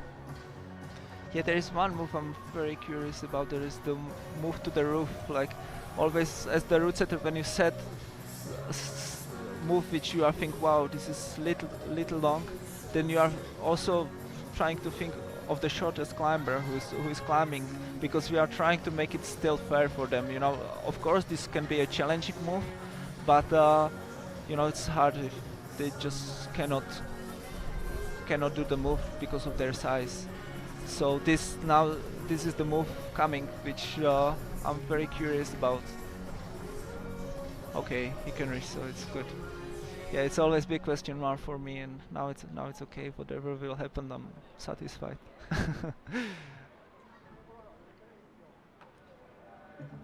I'm just looking across, Dinara just entering the slab on the women's route. I'm sure we'll cut to her once we've seen what Hyunbin Min can do. Scores coming up across the top of the screen. Christine Schranz and Hida Masanda-Shida currently leading the way. That 33 plus move.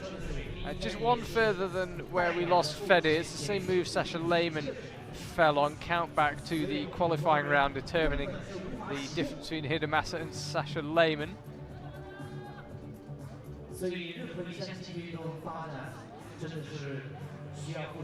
Yeah, Hyunbin seems to be resting on the roof, just getting ready for the crimpy section.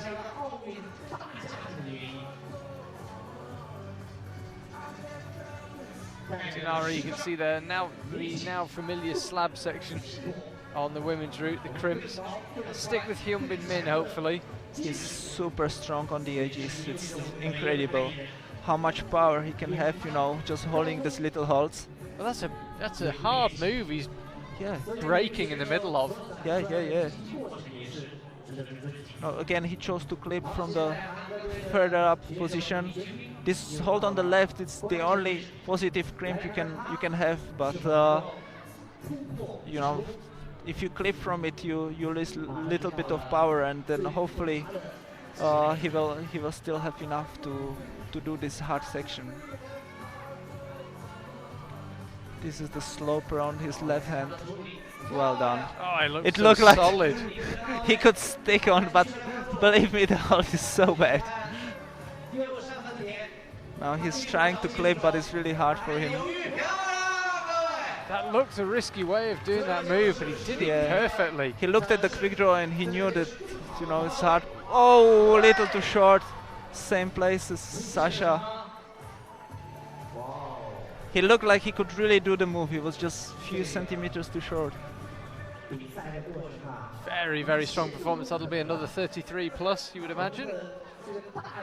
Yeah, I don't remember the score there, but it's for sure matching the high point. We've actually got a route map for the men's lead. That's right. Route. Yeah, it's going to be a 33 plus. There's 40 in total on the men's route, and for the women's, can you remember off the top? We haven't been provided with a route map for the women. Can you remember off the top of your head how many holds there are for the women? Actually, I haven't drawn the topo for the women route, but I think it will be very similar. Maybe one or two more moves. Hyunbin Min, he doesn't look very tired. I assume he is. Very strong performance. A couple of really powerful moves from him, where he just looked completely solid. Yeah, it's amazing how he can decide to jump and he can stick, you know, even the smallest holes. Like he jumped into the sloper. It's like, wow, really, really amazing. So Dinara is now resting before the volume section. It's, as we said before, it's easier to do it with your left toe hook up, but she can do it also without, I guess. Oh. Tried to cross through there. Yeah, the problem over there is you have to bring your right foot up on the left pink volume. If you try to keep your feet on the left, it's just really hard and super reachy, and Dinara is not one of the longest climber in the starting field, and you could tell that as she was trying to step on the little foothold on the left, it would be really hard for her. Here's Francesco Vetterata, second of 3 Italians. Stefano Ghisolfi still to come. In terms of the overall rankings, Stefano Ghisolfi's already guaranteed himself second place, by the way, behind Jakob Schubert. There is a battle for third on the overall podium for the season between Domen Skofitz and Romain de Grange. We'll talk more about that later. For now, Francesco Vetterata, who's had an excellent 2018, the highlight being that final in Innsbruck in the World Championship.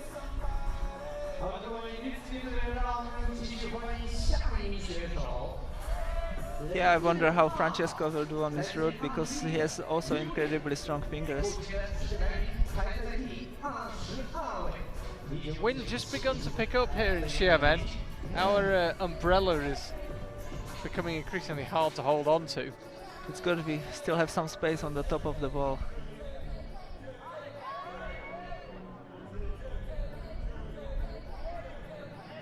Francesco doesn't look like he likes this move out to the right. Yeah, the left hand is very, very slopey, and it's hard to control, and if you cannot see the right handhold, it's hard to guess the shape and how far it is from the edge. And also, if you are thinking to make the finals, this is one of the moves when you don't want to mess up, you know, just reaching 1 or 2 centimeters too short. So probably he just had to make sure where the hold is and then go comfortably.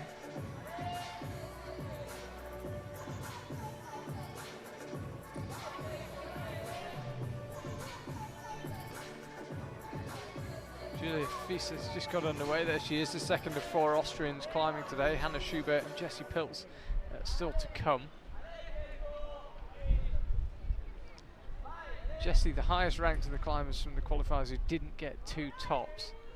3 climbers got 2 tops in the qualifiers yesterday. Akira Noguchi, Jane Kim and Janja Garnbret, and Jessie, not one of them. But Julia Fies had an excellent day. So Francesco is still somewhere on the ball. It would be nice to see him now, because Julie is still at the beginning of the route, and Francesco is getting onto the top section of the wall with the crimpy cracks moves. Yeah, hopefully we will cut back to Francesco at some stage. For Julia, meanwhile, just waiting to make her way out onto that slab. Francesco getting plenty of encouragement. We can't actually see him from where we are, so I can't keep you up to date with how he's getting on. But he's right now, I saw him falling off the wall somewhere around the big slopey hole, just I would guess somewhere around 5th, 6th place right now. But it's just guess because we cannot see the holds from here. Taisei Homer of Japan, next climber out on the men's route.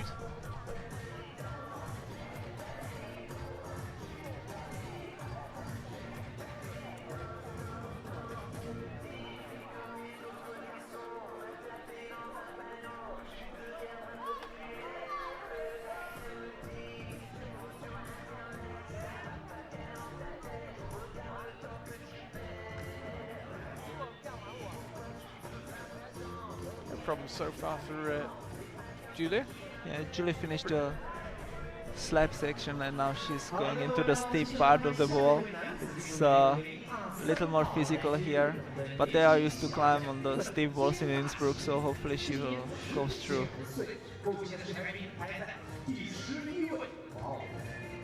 Yes, she's onto the bouldery section where the change of style really kicks in for the women's route.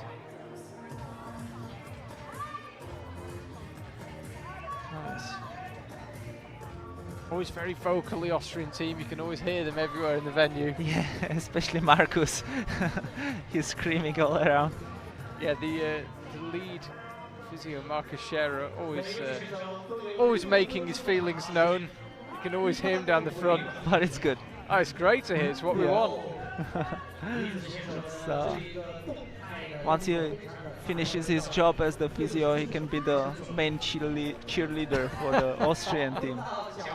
But he cheers for everybody, so maybe IFSC chief cheerleader. I don't think he'd look very good in a cheerleading outfit, but he's certainly loud enough.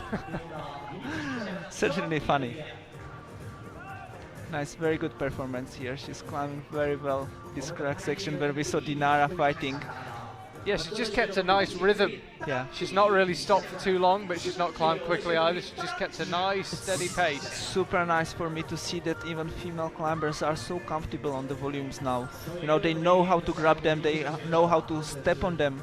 You know, the only thing that the boulder female could do 2 years ago, and the lead climbers were used to climb on the holds, when we wanted them to step on the volume, we had to put a micro on, so they would understand where to step on the volume. Wow. Slapped through with the left hand. That's a strong performance from her. We'll see where it leaves her score-wise. You can see there, she had her timing about right.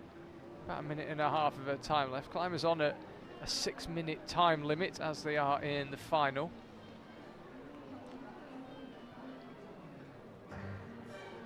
There's Francesco Veterato. We still haven't seen where he fell.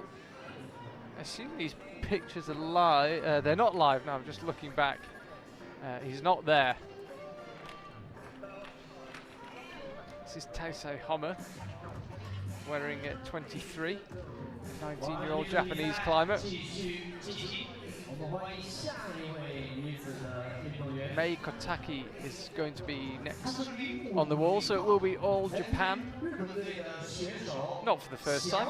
Yeah, it's amazing how many strong Japanese climbers you can have. You know, like again, a few years ago, you know, we had Sachiyama, one of the only one who were competing for Japan.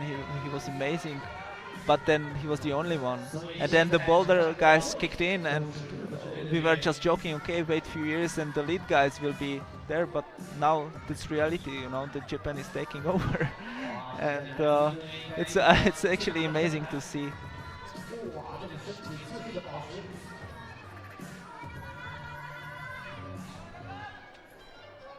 Climbing intelligently here, Taisei Homer, just taking any opportunity to shake out. Wow, very nice. Hung on to that, and it's a very powerful position in which to find yourself. Yeah, we are on the cracks, but it was again with no camera. Well done. He looks very strong. Hopefully he can do this move. Nobody's Nice. managed to stick Yeah, it. Now good. they have. So this is a new high point from Taisei Homer. Well done. As hole 34, he's now moving up towards 35, and there's only 40 in total. He fell on the second last screen before you come on the very big volume and jump for the finishing hold, so not very far from the top. No, 5 moves or so from the top. It looked like he almost relaxed slightly. Well, you have to relax on these scrims, and you have to be in the good position, so you are still fighting, but you know, you have to be in the correct position to stick on the wall, and he did very good job. For sure he was fighting. Just micro differences make the big difference right now, but that is a new high point from Taisei Homer, and with 8 climbers still to go, you imagine that would be enough for the final? Very likely to be enough for the final. Let's hope so, because Well, otherwise the route would be too easy and everyone will talk about this bad again. But yeah, he climbed super good, so I would say he deserves to be in the final. Meikataki's just about to get stuck into the slab. Mia Krampel will be out after her, and then Aika Tajima, Futaba Ito and Akio Noguchi still to come for Team Japan. One of many great days they've had the past few years at the IFSC.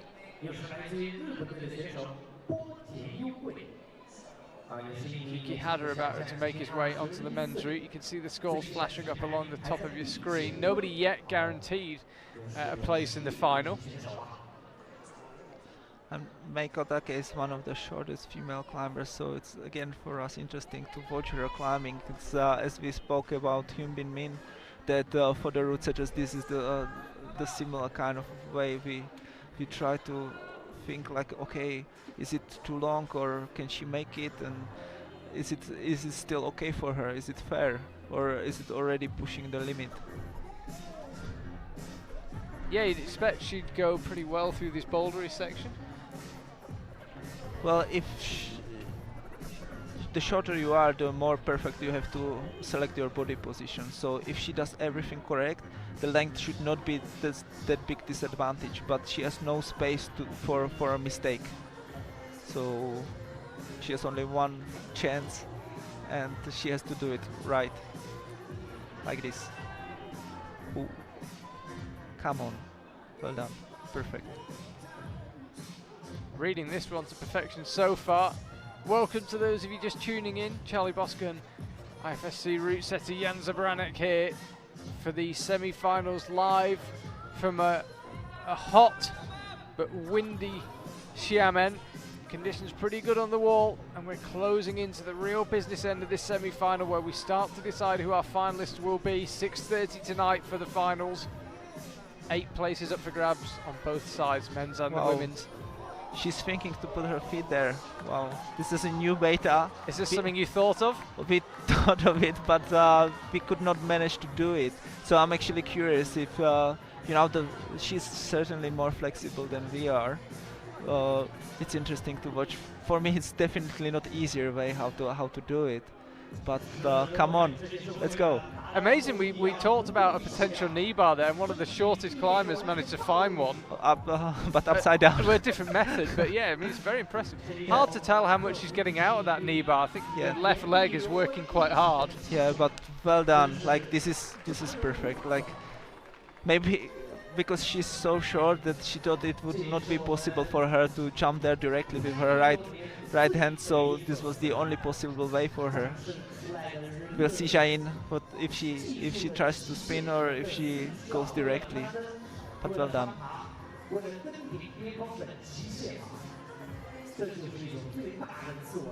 Yeah, we haven't seen much of the top quarter, I would say, of the women's route, but Meiko Take looking very, very strong on the lower 3 quarters. Yeah, now the wall is not so steep, so the moves are very technical, and you have to keep your things together, you know. It's like you are stepping on very slopey little footholds right now, so you have to stay focused and not to slip. Well done. Perfect performance. 2 moves from the new high point. Meiko Take's got a big move out here to the right, and you can see how much force is going through her shoulders there. Pops the right foot up. Now she'll launch with the left to that big black volume. Fantastic stuff from Meiko Take, really, really impressive. On this big sloper, she did really well. Nearly bumped into the cameraman at the end, and we barely saw him, but that must have been Yuki Hada. Yes, it is. He just fell as we were at a close-up of Meiko Take. Very impressive from her, though. You were saying it live, but just reading the moves so well. Yeah, that's correct. It's just perfect to watch the climbers, you know, just to see what they do. That was Yuki Hada, so he'll be another 33 plus.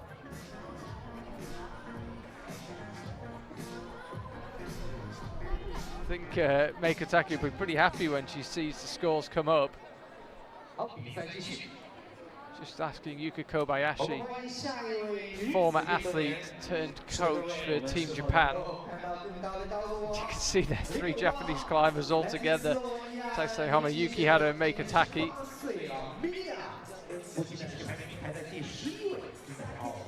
Be back in Japan next year in the Hachioji for the World Championships.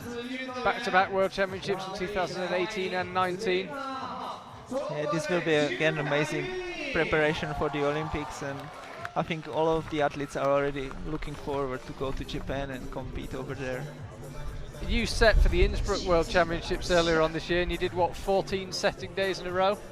Yeah, it was like a long setting marathon for us. So if you see the IFSC number pop up on your phone about 3 months before Hachiodi, just No, click red and put the phone back in your yeah, pocket. it works a little bit different. Like we always get the calendar just before the end of the year, and we put our preferences where we would like to go as the route setters, and they have to mix, you know, sit in the office and work it out. Like try to find the best solution for the calendar.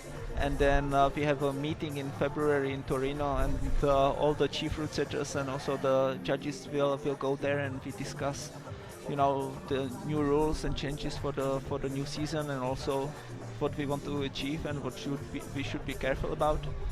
And we make the final appointment for the season, so we will know who is who and who sits where. And You up for another World Championships? I'll ask you when you've had a rest. Mia Krampel now has just got underway on the women's route. Haibin Q underway on the men's. So from here on out, everyone on the men's side got 2 tops, including Haibin in yesterday's qualifiers. So ideally for you route setters, you'd like to see the climbers separated here in the semi-final if possible. Yeah, well, this is the ideal situation, you know, when you don't have to worry about the time in the final. You can propose a hard route, and you know, you can let them climb.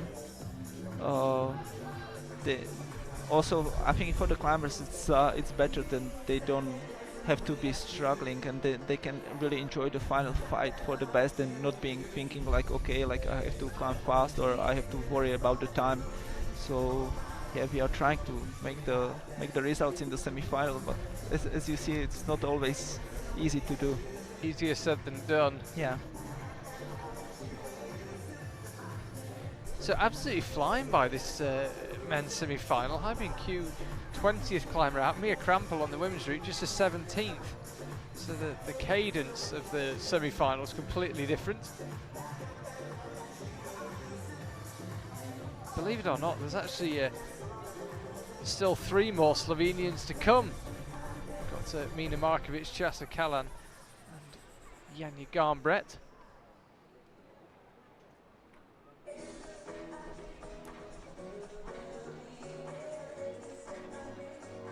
Mia Krampel, just to keep you up to date, is off the slab. She's onto the volume section, the bouldery section of that women's route.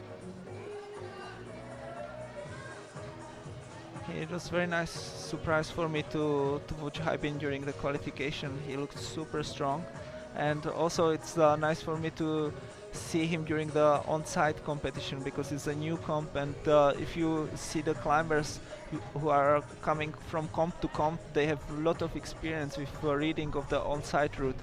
For the competitors who are not doing the full circuit and they don't have as many experiences with the reading of the on-site route, it can be a little bit more challenging, because of course if we are trying always to create something new, but the moves are repeating, and then the tricks are repeating.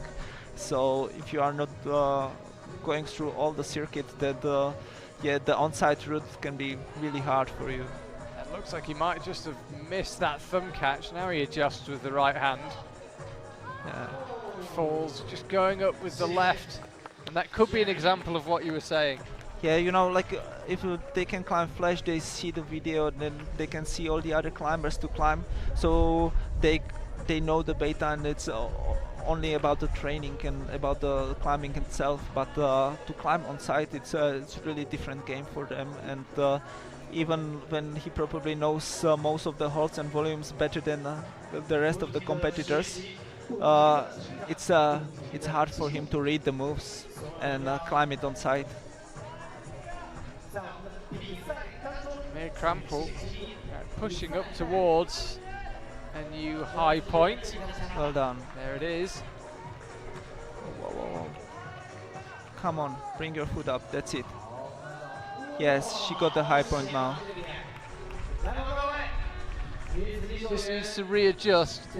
What she'll do is now move out to the first of these 3 triangular volumes, the red ones. You can just see that one coming into the shot there. They then go up and left.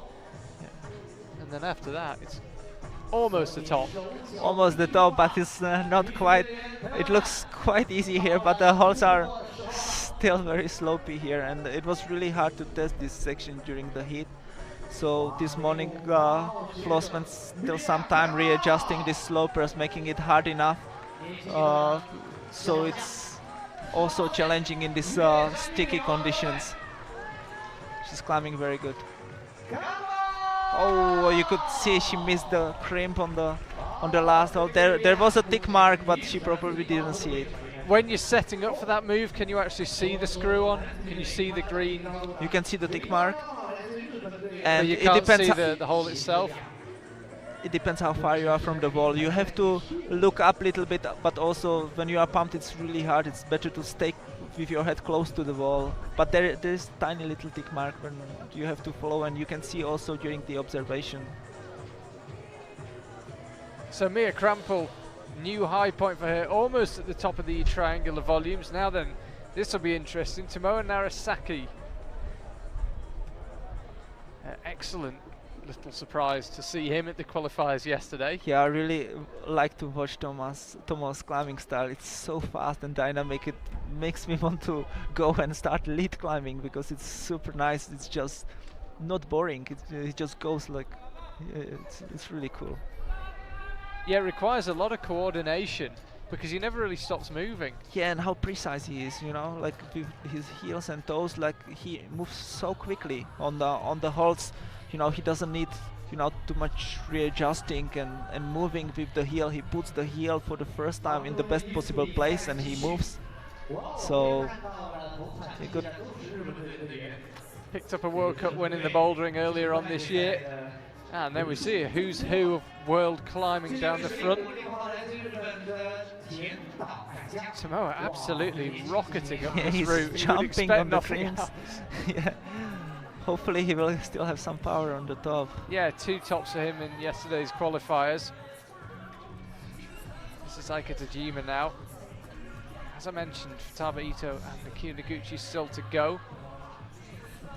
Tomoa is now entering the crimpy section on the top of the wall. Now each move will decide few places. Looking still good.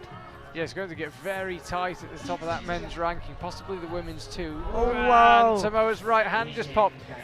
He went for the left and immediately looked at his right hand, really, before it even started falling. Yeah, that was the move I spoke about before, the slopey dish, you know, it's from polyurethane and you have to move very quickly. And Tomoa probably still had some power on. And from bouldering he's used to grab on the slopers. So he thought the correct beta is to go slow, but actually the faster way was better when you just hop onto the volume and then don't care about the feet. It's not very often that Tomoa Narasaki needs to move faster, but that was one of those occasions. Yeah, actually he climbed very fast and dynamic, and in the move which was supposed to be fast and dynamic he slowed down. You can't win.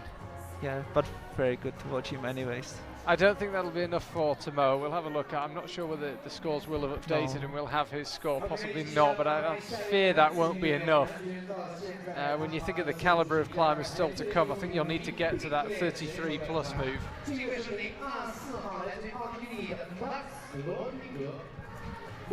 Max Rudiger, the next climber out, and then from him onwards, it's all World Cup winners.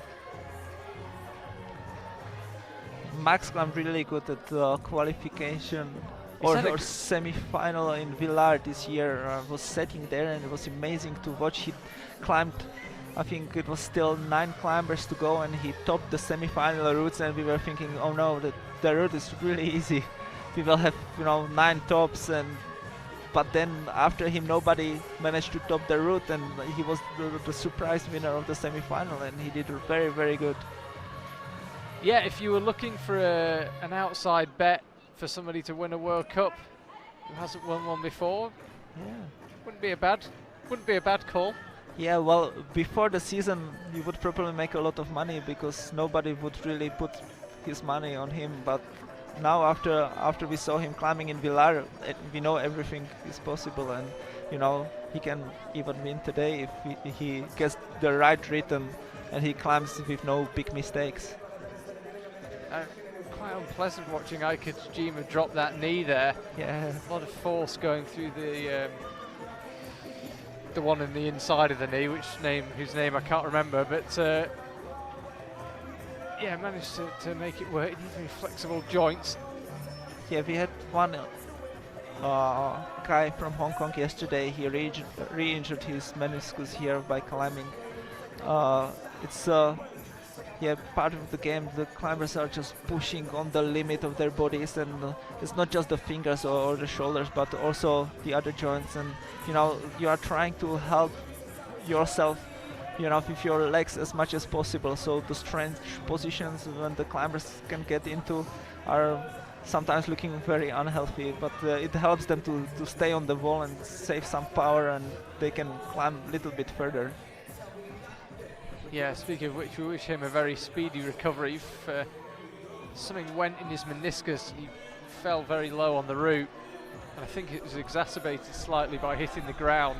He was only a couple of meters off the floor.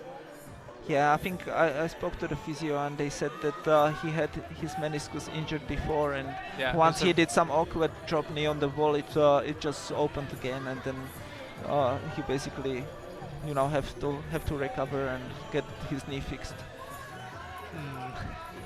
Nasty stuff, but some good stuff going on the wall right now with Eike Tajima and Max Rudy. You can see them, they're both pretty much the same height on the route. It's not speed climbing, they're not racing each other, but they are about the equal height.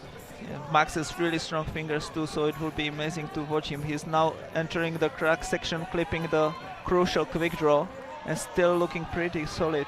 And he's clipped that one from low down, which you think is maybe slightly easier than clipping it from you can do the next position. You can do little drop knee, and you can clip in the better position. It would be important for Max just not to make mistakes here, and not mess up, and stay calm and just dynamic on these holes, you know, not like this. Yeah, he went up with the right hand. For some reason, he didn't like the look of that next move. He brought his left foot up too soon, and then it was the problem that he thought, okay, you know, this is a long move. If I bring my foot up, you know, it will be easier. But the slippery right hand hold was definitely not the solution. You have to stay directly below the hold with your body weight and just do quick, fast move on the volume. But till then he looked super solid, so I'm a little sad not to watch him to climb any further. Could be about to see a new high point from Eike Tajima. If she can latch this next hole, it will be a new high point. Mia Krampel slapped for it, and Eike Tajima has got hold of it. These are such physical moves now, but you can see the top beckoning. Are we about to see the first top in this women's semi-final? Last move coming up, goes on the right hand, can't quite hold it. Still a really hard move to do, but well done. Super cool performance. I think this has to be enough for the final. Yeah, well, there's 8 climbers still to go, so we can't confirm that it's enough for the semi-final, but you'd be pretty unlucky if that's not enough for the final. Yeah, I think the level of the route would not be correct if we would have 8 stops, but hopefully not. Max Rudiger just comparing notes then with Haibin Q. But still watching the flags, the conditions are picking up, and it's still pretty cool. You can climb very well, so good for the climbers. Sun is just swinging around now, actually, up in our commentary box. We're our commentary box position.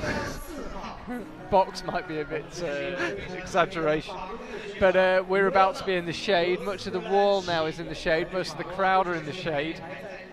Conditions, I think, have been pretty fair throughout the semi-final, but if anything, maybe just improving slightly now. It's a bit of wind coming. Yeah, a little bit. Yeah, it's not a big change, and I think that this is the most stable condition what we had here since the arrival 1 week ago. Yeah, if you don't like the weather in Xiamen, just wait 5 minutes. That's normally the rule. But it's been pretty consistent through this semi-final, and we've got a legend of the game on the wall, the reigning World Cup champion from 2017, Roman Legrange, and another legend of the game, 4-time World Cup overall champion, Mina Markovic. It's really nice to see both of these guys are still coming for the competition, and they are both excited, you know, and they are fighting It's I remember them since I was starting route setting, and you know, they are always on the top of the game, and they are big motivation for all the other athletes, and it's really nice to see them that they still come for the comp and they enjoy the game. Yeah, I mean, we were in Kranj, what was it? Well, I guess it must have been a month ago, and it was Mina Markovic's 14th Kranj final in a row. Yeah, It's just incredible longevity. it's amazing. Yeah, I remember her climbing, you know, for so long and always on the top. It's really cool. Same with Roman. You know, and since they climbed, you know, 14, 15 years ago, the climbing and route setting style changed completely. So they also have to change the style of their training and climbing. They had to, you know, get to used to the new modern style of climbing on the volumes and slopers. They have to learn how to jump, and they are still one of the best, you know. That's one of the most impressive things, isn't it? The fact that they've moved with the times and the styles. Yes, same with Kim Jae-in, you know, when they reduced the time for climbing out like from 8 minutes till 6, then every one of us thought like, wow, that will be the end of these slow climbers, but they learn how to climb fast and they are still in the game, and it's amazing. Romain de Grange is more than just in the game right now. He's absolutely flying, and he's another on that 33 plus move. He looked very solid, climbed quickly up to there. Yeah, but he made a mistake before, and then he just didn't have enough time to think and swap his feet for this hard move on the top. I'll just wait for his score to come through. If he's got a 33 plus, it should be enough to get him through to the final and count back to the qualifiers. Mina Markovic now, she's just exiting the slab. Dom and Skofitz next to come on the men's side of things. Yeah, pretty sure Romain de Grange has done enough by securing that 33 plus. Just need to remind myself how many people have scored ahead of him. Never comes down, Roman, and just looks happy. He's always looking back up, thinking what he might have done differently. He knows he made a mistake just down before he fell, and you know, like the big swing what he took there, it cost him a lot of power, and also, you know, he forgot to swap his feet, and he still nearly got the crucial hold. So you can see how strong he is on the little crimps.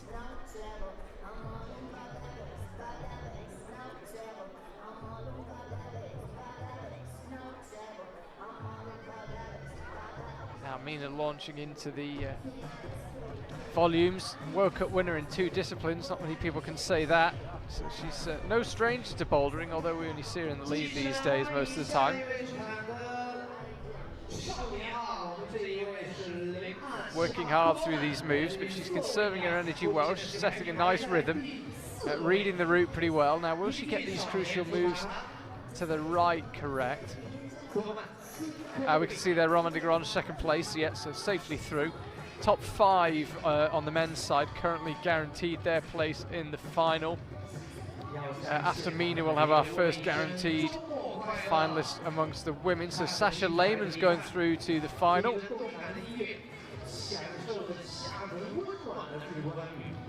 Yukihara Fedor Samoilov and Nicola Collin will be watching nervously. Tomoa Narasaki narrowly misses out.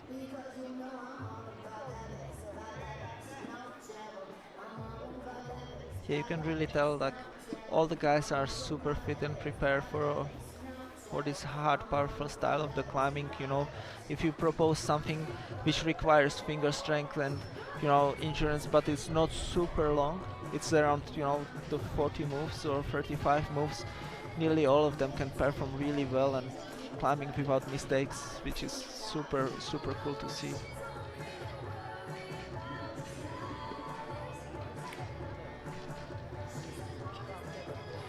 So what's Mina got left as she comes out left?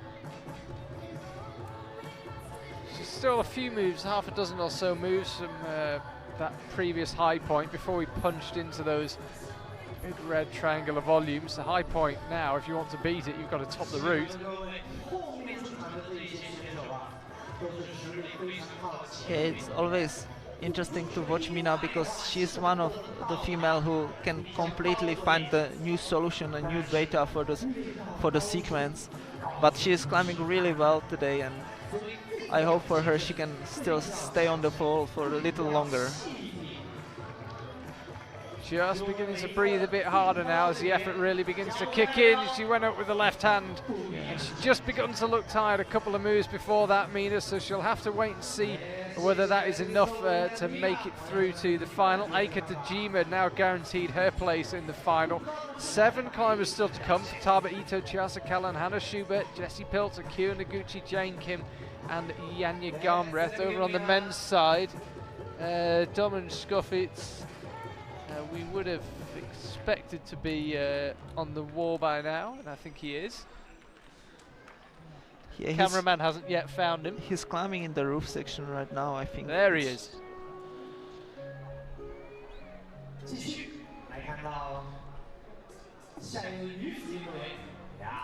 Let's see how Domen will like this section on the crims. Like with the roof full of heel hooks, he should be solid and strong. He's one of the most flexible guys in the field, and he's super good on placing the heel hooks. It'd be good if we could see a bit of Domen. There we go. We could also see the jury president discussing something down with Flo and Marcin. It was probably the last clipping position for the cracks move, because maybe they are expecting some appeals. So we'll see what will happen.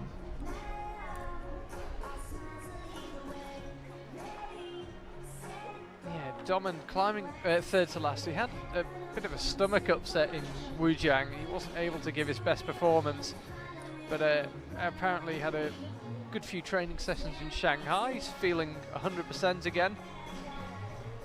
Yeah, he climbed very well yesterday, so let's wish him all the best and good performance.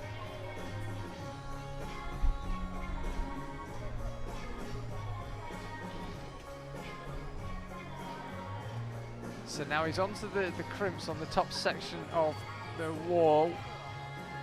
A few moves yet before he would guarantee himself a place in the final. But looking pretty strong. Where will he clip from? Can clip also from the next hold. Yes, he controlled the hard move. This is a hard clipping position. He needs to find a way to get that clip done. That's intelligent climbing. Knew Well what he done. wanted to do. And that is Domen safely into the final. He's latched hold number 34. Choking up. Yeah, could we be about to see that first top? Well, it's still pretty hard on the top, but it would be nice to see him fighting on the big red bubble. Yeah, so you go up with the right hand first. Right hand on the sloper, and then you have to jump up. Oh, we went to the right first. I think Domen might be wondering if he should have done the same. Yeah. It's better to go up with the right hand first, bring your body up, and then jump with the left on the green, something which was Domen fighting on. So slap with that right hand, but really stop and then bring the left. Yes, yes. Well, Domen, either way, he's going to go into the final in, at worst, third position. Really strong performance from him. You guys must be pretty happy with the level of this men's route. It seems like it's with 2 climbers still to go. Yeah, well, we are happy. I'm still here. I told you if it doesn't go well, then I slowly disappear. But it's okay. I'm still sitting. So if it gets really bad, there's a flight to Amsterdam at about 8 p.m. so you can get back to Europe. I'm going to see you. Here's for Taba Ito on the women's route. 6 climbers still to come after her. So she's in the position where she could guarantee herself a place in the final and not need to worry about how anyone else did. Mina and Domen comparing notes on their routes. Taba's very impressive. Yeah. Incredible athlete. Yeah, yeah. Had 1 or 2 issues with minor injuries this year. You can see a problem with the right knee. Yeah, for me, this is one more name I learned this year. That it's really cool for us. It doesn't get boring, you know, for the route setters, because also we are always thinking who is competing and how strong they are and how they climb, and every year we have some new talented climbers coming in, and they are more strong and more flexible and more dynamic than the climbers before. So we have to also think of them, and it's really cool. As route setters, you've got to stay in pretty good shape just to be able to set for these climbers. Yeah, they are younger and stronger and better every year, and we are older and more weak. So we are trying to find some good balance between work and climbing, so we can do our job the best we can.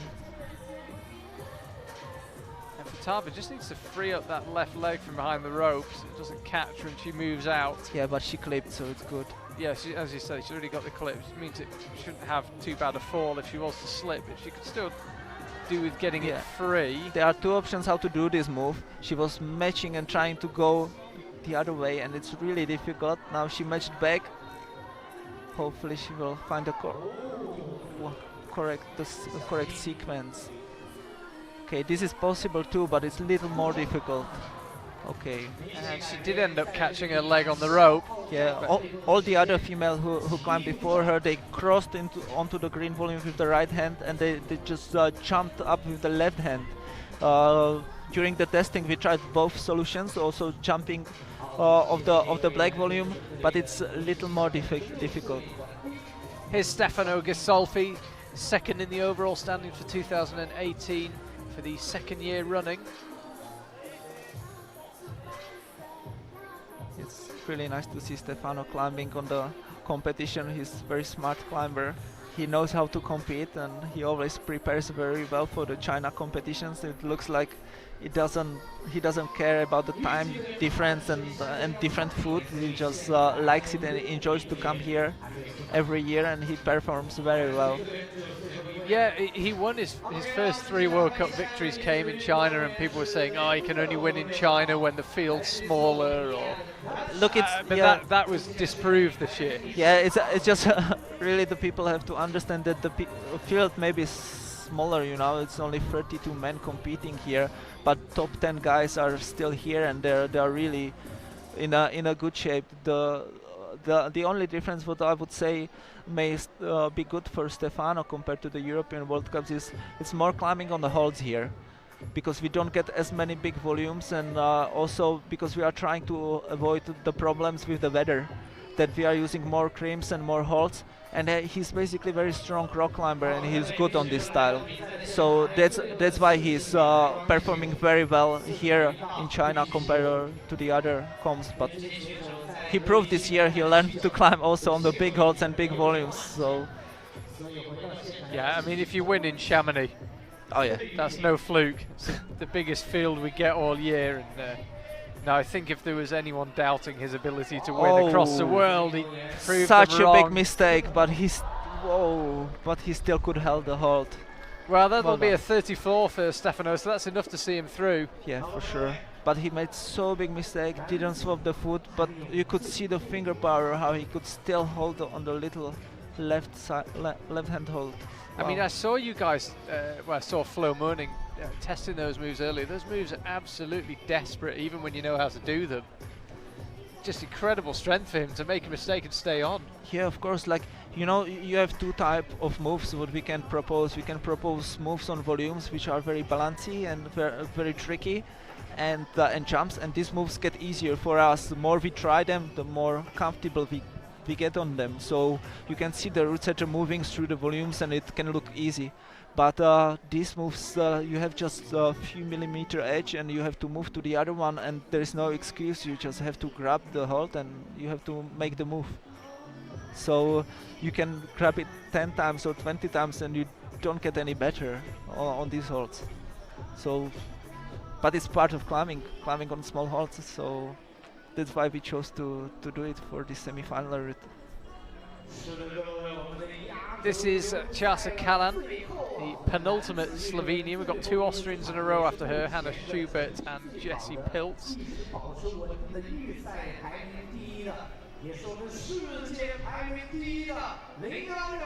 Janja in good form right now. Yeah, she climbed really well yesterday. Both routes, it was very impressive. Now, what can we say about this man, Jakob Schubert? Still climbing very good. No, it's impressive. Again, for many years climbing on the top. Since the youth category is always improving and searching for some improvement, and climbing very good in bouldering. Now playing with speed, like really looking forward to the Olympics, I think. Yeah, well, he won the combined in Innsbruck. That's true. And quite daunting for people if they want to win the Olympics in less than 2 years from now. They got to beat him, and that does not look easy. The form he's in. I think it was very impressive, and I think it was good that all three disciplines were very important for the overall. You know, before when they announced that there will be 3 disciplines, then they said, okay, speed climbing, it will be just fun. But now you can see that even Jakob, Adam, and Tomoa, and all the other best climbers on the world have to focus on the speed, because this can decide for the medals. And for me, as for the lead climbing routes, I just hope they will just get even more strong and more dynamic, so I can set nicer moves for the lead. Yeah, what a moment that was. Jakob Schubert, crowned world champion in his hometown. Literally a half-hour walk from the house he grew up in. Yeah, it's always amazing, you know, like when you can climb home in front of your family and your friends, and you basically fulfill the dream of yours and your coaches and all people who supported you through your career.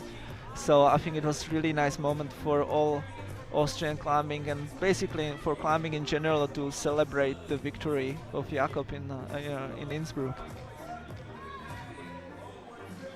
It would be a big surprise if he wasn't to make the final. He actually clinched the title in Wujiang last weekend. It was a bit of an anti-climax, just because we didn't even have the men's final, and so he won on countback to semi-final, so he never really got that big moment where he became the champion. He actually was doing the maths backstage and sort of realised he was champion. There wasn't that big moment. Yeah, let's wish for him that he can get the chance tonight, and he can celebrate in the final. Yeah, he's still got a few moves to go before he'd be in the final. Yeah, you can see he climbs very carefully, so hopefully he will still have enough power climbing on the top. There's not much of a gap actually between this semi-final and the final, same as we had last week in Wujiang, but the men's final of course was cancelled last week. You can see Jakob here struggling on the edges. Wow, this is wrong sequence, so hopefully he can... Oh. And this could be a big surprise. Jakob Schubert, I don't not think in he's the done final. enough. That is a big shock. Yeah, he didn't look good on the edges. Let's focus on Xiamen for now, and we'll get a score up, but I'm pretty sure Jakob has not done enough to progress to the final, and that would be a big surprise. Xiamen now slapping out right for that big volume, then should go up left. Couple more moves, and then you're on to the red triangles. Same beta as Mina Markovic used. They didn't see the foothold on the right hand side, where you can bring your right foot a little bit higher and just make it a little bit more comfortable. Perhaps they're comparing notes during the observation. Yeah, they are same size, and you know, like maybe for them it looked easier just go directly, but with these volumes you have to be careful, because you now compare to the volumes from other manufacturers, they don't get as much friction, so you have to stay close to the wall, and it doesn't allow you to take any big swings and jump onto them. Domen Skovic, one of the first people to speak to Jakob. That's a shame for the show, and as I said, a slight shame for Jakob, because he had a pretty undramatic win for the season, just winning backstage in Wujiang when the final was cancelled. I'm sure he'd have taken it at the start of the season, of course, but would I'm sure have loved to have finished one of the best seasons, if not the best season of his career, with a win here in Xiamen. But he's not going to get the chance in the final of that, I am pretty sure. Yeah, I wonder what's happened to Jakub. You know, I can't wait to talk to him if he just didn't feel good, or you know, the climb didn't suit him, or the little crimps, or it was a skin problem, or just, you know, like could not get motivated enough. But sister on the wall now, Hannah. I wonder, it's subconscious, I'm sure he doesn't consciously think it, but when you know the title is won, the World Championship is won, maybe just subconsciously you don't have that desperation, that determination, you're just missing 1%, I don't know, we can ask him. Yeah, we can ask him, because I'm not his coach, and it would really be like everyone would react differently, but we could see... it would surprise me. He's a competitive guy. And yeah, he's competitive, but yeah. we could really tell after Janja was climbing in Innsbruck the boulder number 3, and she knew before she started boulder number 4 she's already world champion. It was really hard for her to concentrate and do her job. And I wouldn't suggest that he's trying not to try. I'm just saying maybe you don't have that determination. Or maybe he just didn't feel good on the route, you know. That's the other option. It's he like just had a bad. He doesn't have many bad days. So when he does, you try to Yeah. think of a reason. Come on. So let's focus on Hannah Schubert. Picked up her first World Cup medal in Cran a month ago this weekend. It was a nice surprise for me to see her climbing this year. She really improved, and she's getting better every competition. She's one of the climbers who seems to have responded really well to the new facility in Innsbruck, and really seems to have made a lot of progress this year. Yeah, I think so. Like she got the chance to train, and she's training hard, and it's slowly working out, you know. So it will be nice to see her in the years to come if she can really make it slowly all the way to the top. I guess a big part of it is believing you can do it, and that medal in Cran must have been massive for her. Yeah, definitely. Like, it's, you know, so many hours and hours in the gym, like you have to believe in something, otherwise why would you do it?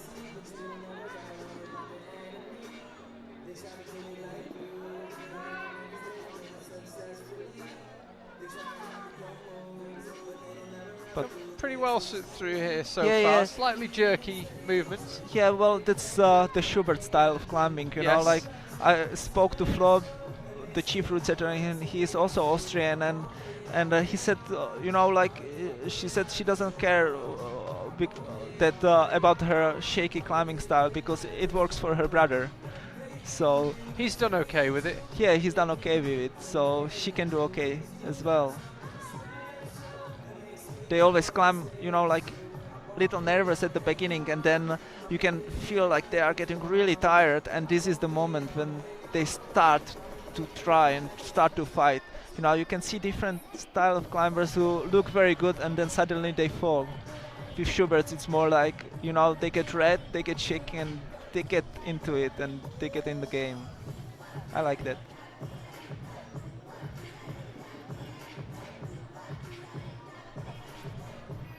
Hannah choosing to take a rest on the lower volume. We've seen climbers also rest on this one, the higher one.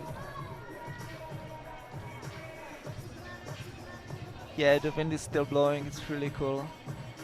Let's hope it will last for all the competitors, so we have a good round, fair round of the competition for everybody.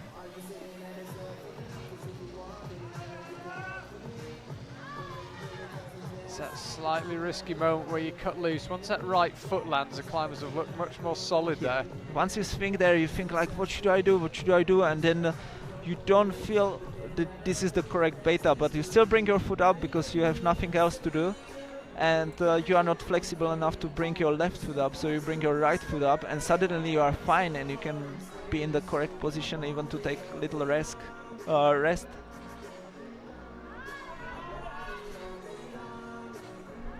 But Hannah is for sure climbing very fast through this section. Yeah, she took a rest on that lower volume, but then powered straight through the second one pretty much. Yeah.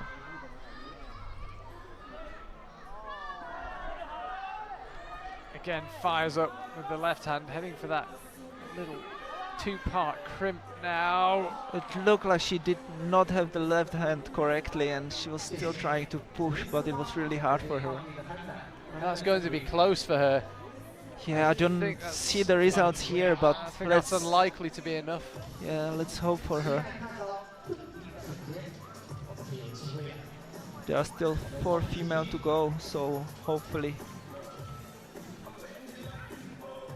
Yeah, we've still got Jessie Pilz, Akio Noguchi, Jane Kim and Janja Garnbret still to go. Men's semi-final already concluded. Trying to get my hands on some updated results.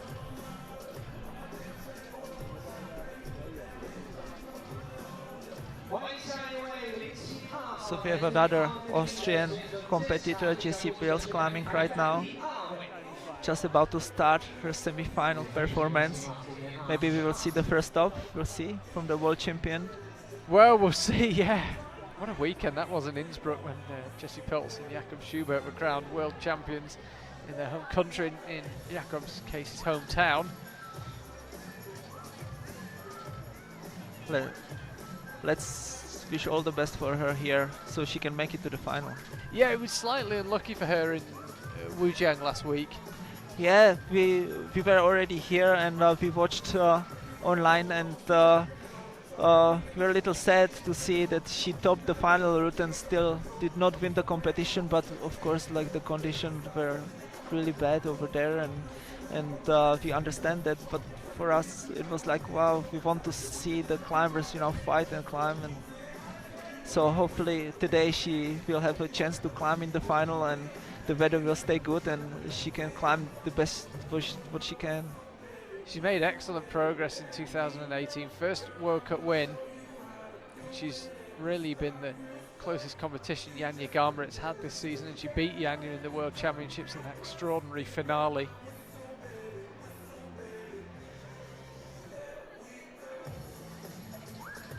It's always very nice to have some competition, you know, when you don't know who is the strongest, and you can always have some question marks. And Jessie this year, she's performing really well, and she's growing up slowly, and you know, it would be really nice to watch her in the future if she can really step up and takes over, or be at least a good challenge for Janja.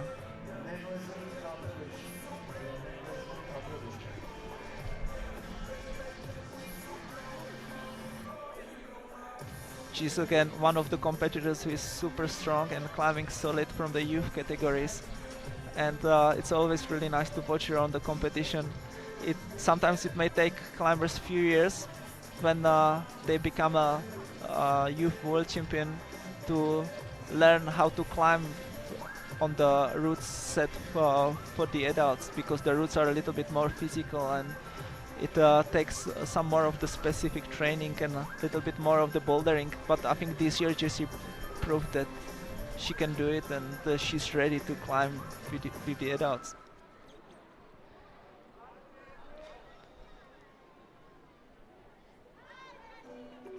Fourth to last climber, Jessie Pilz, just heading up towards his big red volumes.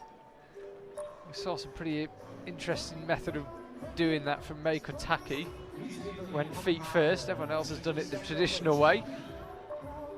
Yeah, I'm super happy that Mei could do it through this interesting solution, and she found a new beta which suited her size, but it looked really hard. And yeah, to have more time I would just go there to try it, but I think it would be really difficult.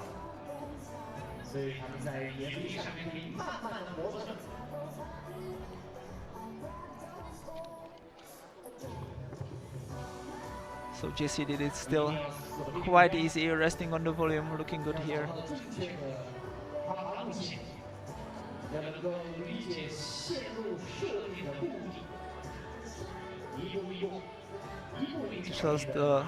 She has the last 2 holds before the boulder section, so she can still choke up, rest a little bit, and she's looking very good right now.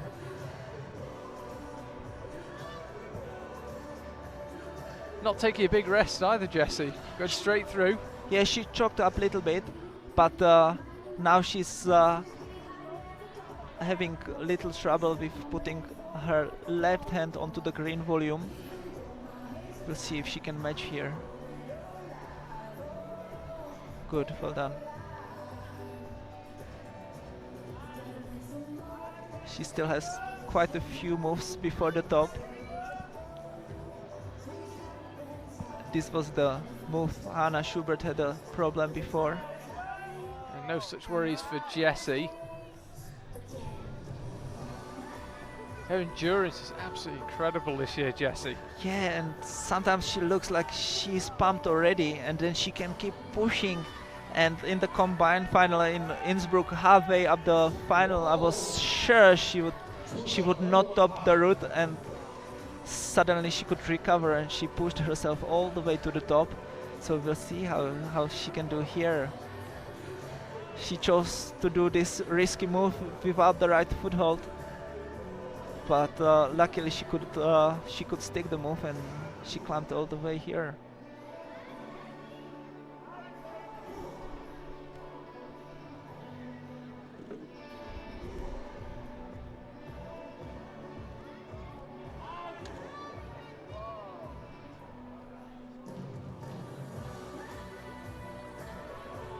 So now she enters the section with the pink triangle volumes. It's super balanced sequence. You have to really be close to the wall. Jessie is not choosing the best beta, but she's still powering through. We'll see if she can go all the way to the top. Well, we've had the top hole touch, but no one's stayed on it. Jessie is looking super solid here. Left hand there. This is not an easy last move though. Talk us through it. No, this move is really hard. You have to jump, but also control the swing.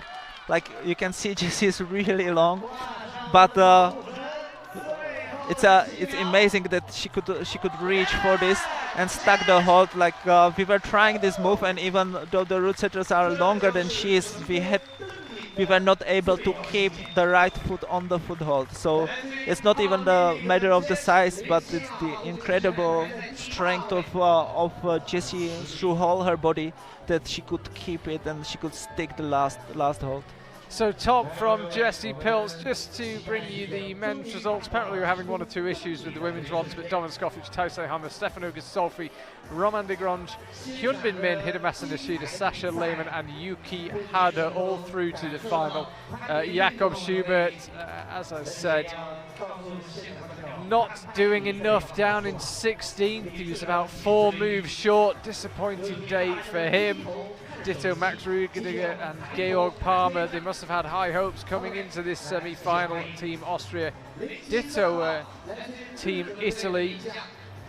Not quite worked out as they might have hoped. So Jakob misses out on the final of 2018. He's already got the title in the bag. It was only for pride, really. And there's Jessie Pilz. He's just topped the women's semi-final route. First climber to manage it. She didn't look too challenged. Well, there were few spots where she had to really fight, and you could tell that she's not in the perfect position. But I think the friction helped a lot, because she were doing half dynamic moves on the slopey volumes, and yeah, in the conditions what we had here last week, like if you would be jumping for these holes this quickly, there is no way you could stick them and you can be holding on them.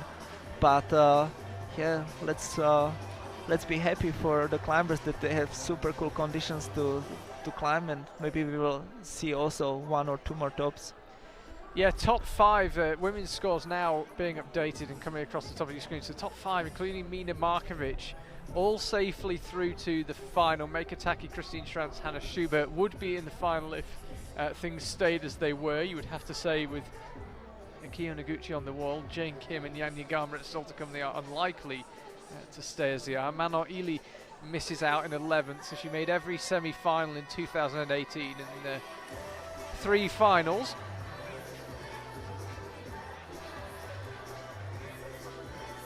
So last 3 female competitors on the wall. We'll see how it goes. I'm getting a little bit nervous now once we got the one top. You know, if we get a few more or not, we'll see. Well, Jessie wasn't tied with the Kyo Jane and Janja in the qualifiers because she didn't top both routes. So Yeah, but it's not the question of being tied, it's the question of the pride for the route setters. no, of course, but I'm just saying it removes one small problem for you. Yeah, we are always trying to look at the routes, so one little problem. So of course it is a part of our competition, but we are trying to get the separation and selection on a semi-final route and also on the final route. So the qualification helps, but we all know that if we have more than one top here, that our job was not perfect and we have to push harder for the final. And because we don't have much time to do any adjustments, it will be really hard and tough decision what to do after. The temperature is quite cool now. It feels like conditions are pretty good. Yeah, and I think it will get even cooler after. So we have to think about that, and already I'm sure that Flo and Martin are thinking about what to change and how to do the final adjustments. Like for the men, I think the judgment was quite good with the level. For the female, we will see. Like it was also pretty good. We'll see what the top 4 female can do. If we will get the split after the semi-final. If not, we have to push even harder in the final. Here goes a Kyo. We've talked about legends of the game. There's one right there.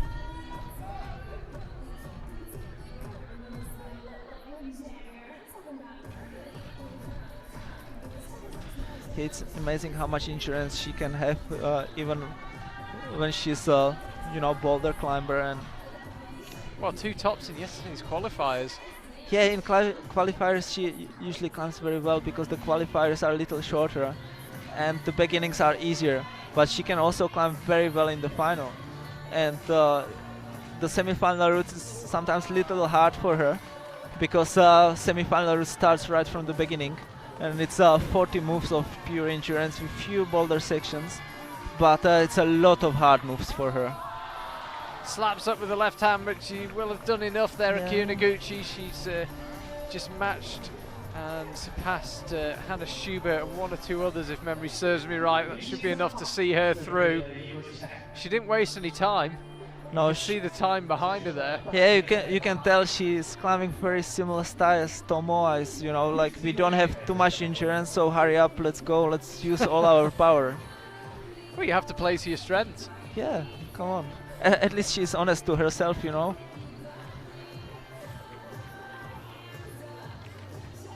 So, and next climber will be Kim Jae-in. So I'm really now interested if she can turn the feet around on the 2 pink volume, same as Meiko Take, or if she can jump and do it as all the other competitors. So real contrast in styles here. You'd expect Jane Kim to use most of her time. You can see the clock ticking behind her. That is ticking down her individual observation time. Jan mentioned earlier about the climbers getting 40 seconds to look at the route. Yeah, because since she saw the route for the last time, then it was nearly 2 hours, so she has to remember all the moves and all the clips and the hard positions, and just to get a little bit her head around before she starts climbing. You can see there, they've actually got the lights on the wall already. It's only 3:30, but you can see there's a shadow with Jane Kim climbing. The light and the conditions changes so fast. Yeah. They've had to turn the lights on at the wall.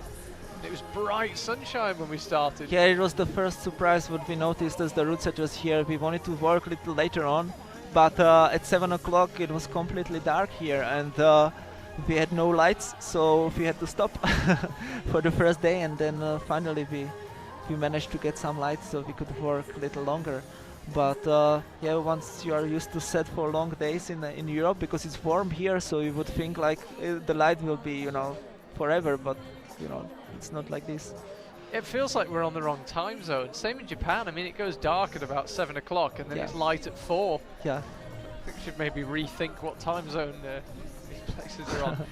Because it's light very early here as well, isn't it? That's true, It's yeah. light at 5 and dark at 7. It's a bit strange. I can't tell. I wasn't awake at 5, but at 7 o'clock when we wake up as we go to start setting, then for sure the sun is up and everyone is awake.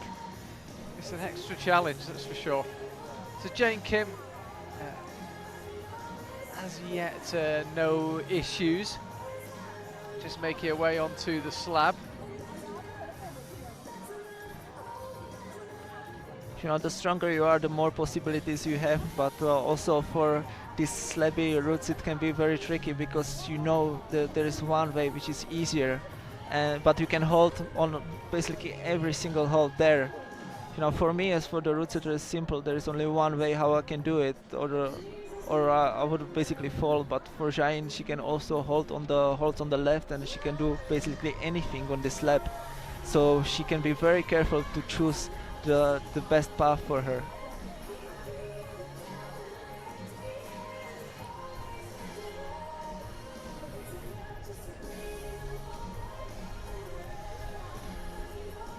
So you can see she finished the tricky section and she took a few deep breaths just to relax and say, okay, now it's a little bit more about training, about endurance. So for the top climbers who really want to go to the finals, this section is a little better.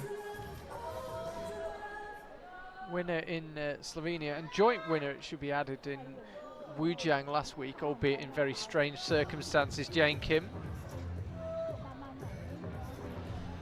Yeah, she made a little mistake with her foot, so hopefully she can reach this one. Whoa, good. She's got such confidence that she can hold, that she can make big moves like that and stick them. Yeah, she learned this very well. I'm super impressed, you know, like this is the biggest change of the style for her. Like when she competed, you know, 12 years ago, it was also static and just endurance based, and she had to completely change her training and her climbing style. And first we changed the moves, then we gave her less time to rest, and she's still performing and she's still climbing with the best female on the world. So yeah, like for me, she's one of the biggest inspiration in climbing. Yeah, showing no sign of slowing down. She's been doing the speed climbing as well. She was in the speed practice. I'm not sure if she did qualifiers yesterday, but she's certainly been on the speed wall this weekend. Yeah, I saw her a few times climbing on speed, and again, she's definitely not a speed climber, but yeah, she's trying and she's definitely focused on the Olympics because she's strong in bouldering too, and if the style is good, then she can, you know, do very well in both disciplines. So definitely she will be getting ready for the Olympics and thinking really high. I think she was considering putting her left foot on the volume first there, but as you said, you basically humans can't do it. Yeah. Like when you look at it, you think it might be the way to do it. Yeah, it was again for her, like she saw two possibilities. Like if I would be there, it would be only one chance, so I go quickly, but she has to slow down and then she has to select one. So sometimes it's hard to be strong because you have too many options. So time certainly a factor. The Chinese director is right to cut to the clock there. 1 minute 5 left now for Jane. Yeah, So she's not really stopped, but like always, just climbing pretty steadily. Yeah. Yeah, she needs to find a way of latching this move, and she's not going to, Jane Kim. And I don't think that's enough for a place in the final. I don't think so too.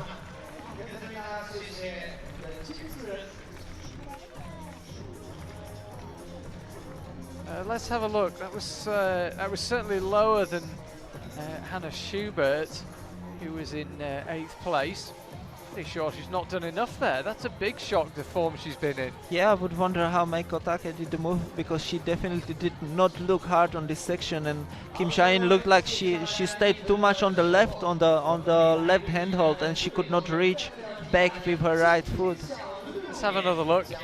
Yeah, you can see the thumbprints of all the other females were on the black hole, they were more to the right. So her body was shifted more to the right and they could reach. Kim Jae-in could not really jump high enough, and then that was the problem. Should be sad not to see her and Jakob in the final. Wow, that is a big shock. She won in Cran, and yeah, you can see it there, 9th place, 1 place outside the final. So she matched Hannah Schubert, but not enough to make it into the top 8. So Christine Schranz now will be looking on somewhat nervously as Janja Garnbret takes to the wall. So Jane Kim misses out. I'm trying to think when the last time she missed a final was. I can't think off the top of my head. It would be a long time. Yeah, I'll find out before the final tonight. Once she climbs, she's always really in the final. So let's hope for Janja that finally without Janja, then maybe I will catch my 8 o'clock flight to Amsterdam tonight. Well, she's never missed a final in her IFSC lead career, which is a level of consistency that is unheard of, really. But the day will come, it will happen, I guess. Yeah, I remember a long time ago she was climbing her first international competition at IMST for the UFB, and it was the European Championships. I was a chief route setter, and we make some crazy spin in the roof, and there was some trouble with clipping of the quick draw, and Janja was one of the climbers which used her foot to bring the quick draw to her or something like that, and the judges had to pull her down, and back then we didn't know who she is and who she will be, but we did not understand why the Slovenian coaches are getting so upset, because I think it was first time ever she didn't finish the route. But she made the final anyways, and she climbed first in the UFB category. The final route was for all 3 female categories, so UFB, UFA and junior. She came out first out of the isolation zone and she topped. And we didn't know her, and we were like, okay, well, 30 tops, it would be crazy, it would be a terrible day, and nobody else topped. So since then I remember the name Janja, and then I'm really excited to see her climbing very well, even in, you know, few years after that. Oh, you must have been terrified when the first Youth B climber walks out and tops your route. Yeah, I've never seen her before, you know. And who's this, Janja? Yeah, Garn? And we looked at each other with Jakob Olarker. He was working with me on this competition, and we was like, okay, we are driving home. It's finished. It will be, you know, 30 tops. This little girl just topped, but we were lucky. No more tops, good result, and we knew who Janja is since then. Yeah, that's for sure. Yeah. I'm just trying to think. I think she could have actually competed in the youth competition this year. I think this was her last year she was eligible.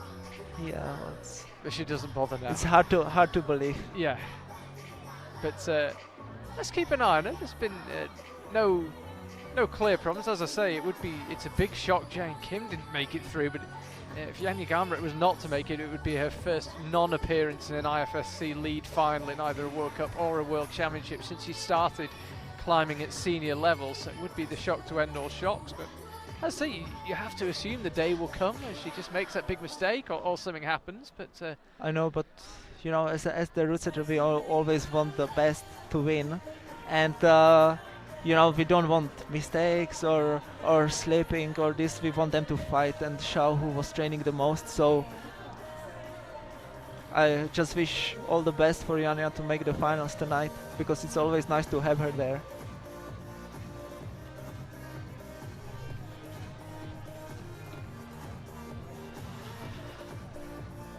So she's up to the big red volumes.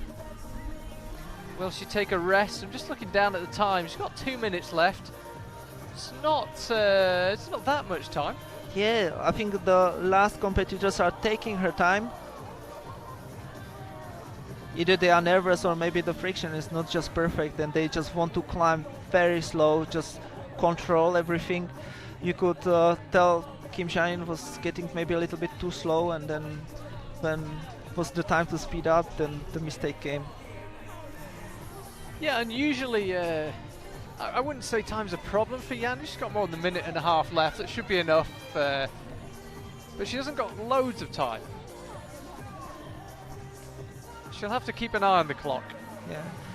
And also the top section, you know, with the volumes, you don't want to be rushing through them, you know, because then you can make a mistake easily. But I think it's still possible to finish the route for her. Yeah, remember, it would give her a big advantage. She was tied on score from the qualifiers with Akio Noguchi and Jane Kim. Yeah. But crucially, she's ahead of Jessie Pilz, so if she could match Jessie's score in the semi-final, she'd then have a bit of an advantage going into the final if countback was used. Yes. So the crowd let out a big shout then as she powered through that move. Yeah, no. Yeah, this was the move where Kim Jae-in had the problems, and here where Akio. Okay, she chose not to use the right foothold again, but she can stick the hold, so hopefully we can see her climbing. There's around half a minute on the clock. Yeah, she's got 30 seconds left, Janja. I think she really needs to get climbing a bit faster here, actually. Yeah. I think she's in danger of being tired out. I'm starting to think if it's even possible to finish the route within this 30 seconds. I'm not sure it is, actually, because she's now got 15 seconds. Yeah, I think it's over. I don't think she's got time to climb the route. She's going to make it through to the final, but no, she's going to be timed out. Time is ticking away. It's 5 seconds, and she's got far too many moves to do. And that is time up for Janja. So, well, she had the opportunity to put herself in such a strong position because she was ahead of Jessie from the qualifiers, and as it is, she doesn't top the route. Yeah, she was ahead of Jessie in the qualifiers, but runs out of time in the semi-final route. Pretty surprising result, really, for Janja. All the other female did not have a problem with the time. Maybe she just climbed just too carefully in the beginning of the route.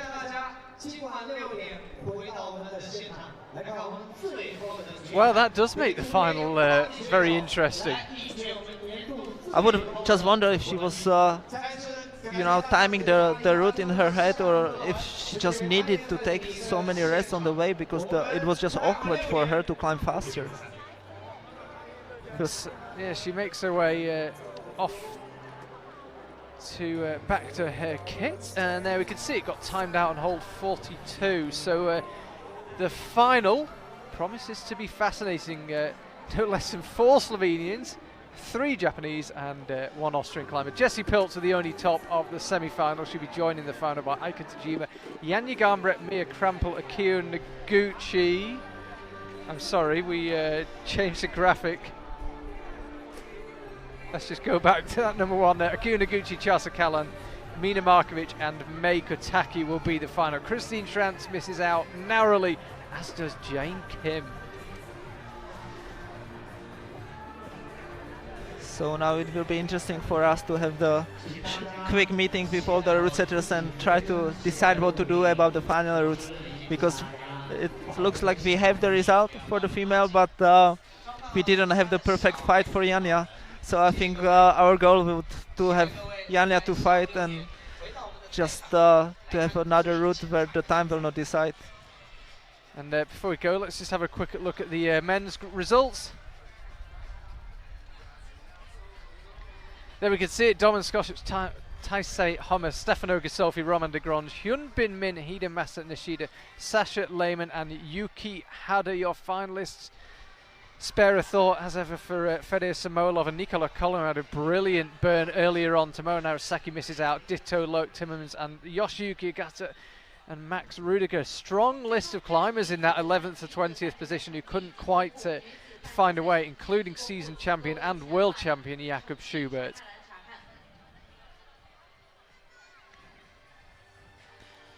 And a bit lower down the order, 3 of the Japanese climbers, after all their team made it through to the semi-final. Minoru Nakano, Masahiro Higuchi and Taito Nakagami all miss out.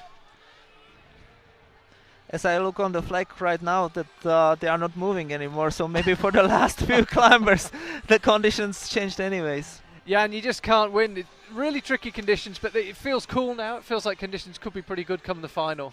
Yeah, we still have a few more hours time, so let's hope it will get even better. Okay, well, you've got your work to do. I know you've got to get on with it, but thank you very much for your company. Really appreciate it. A very enjoyable semi-final. Hope for more of the same in the final. we hope even better in the final. Oh, you're ambitious. I like it. I like it. We will see you guys at home at about 6:15 for the finals, which get underway properly at 6:30 p.m. Look forward to seeing you then. See you.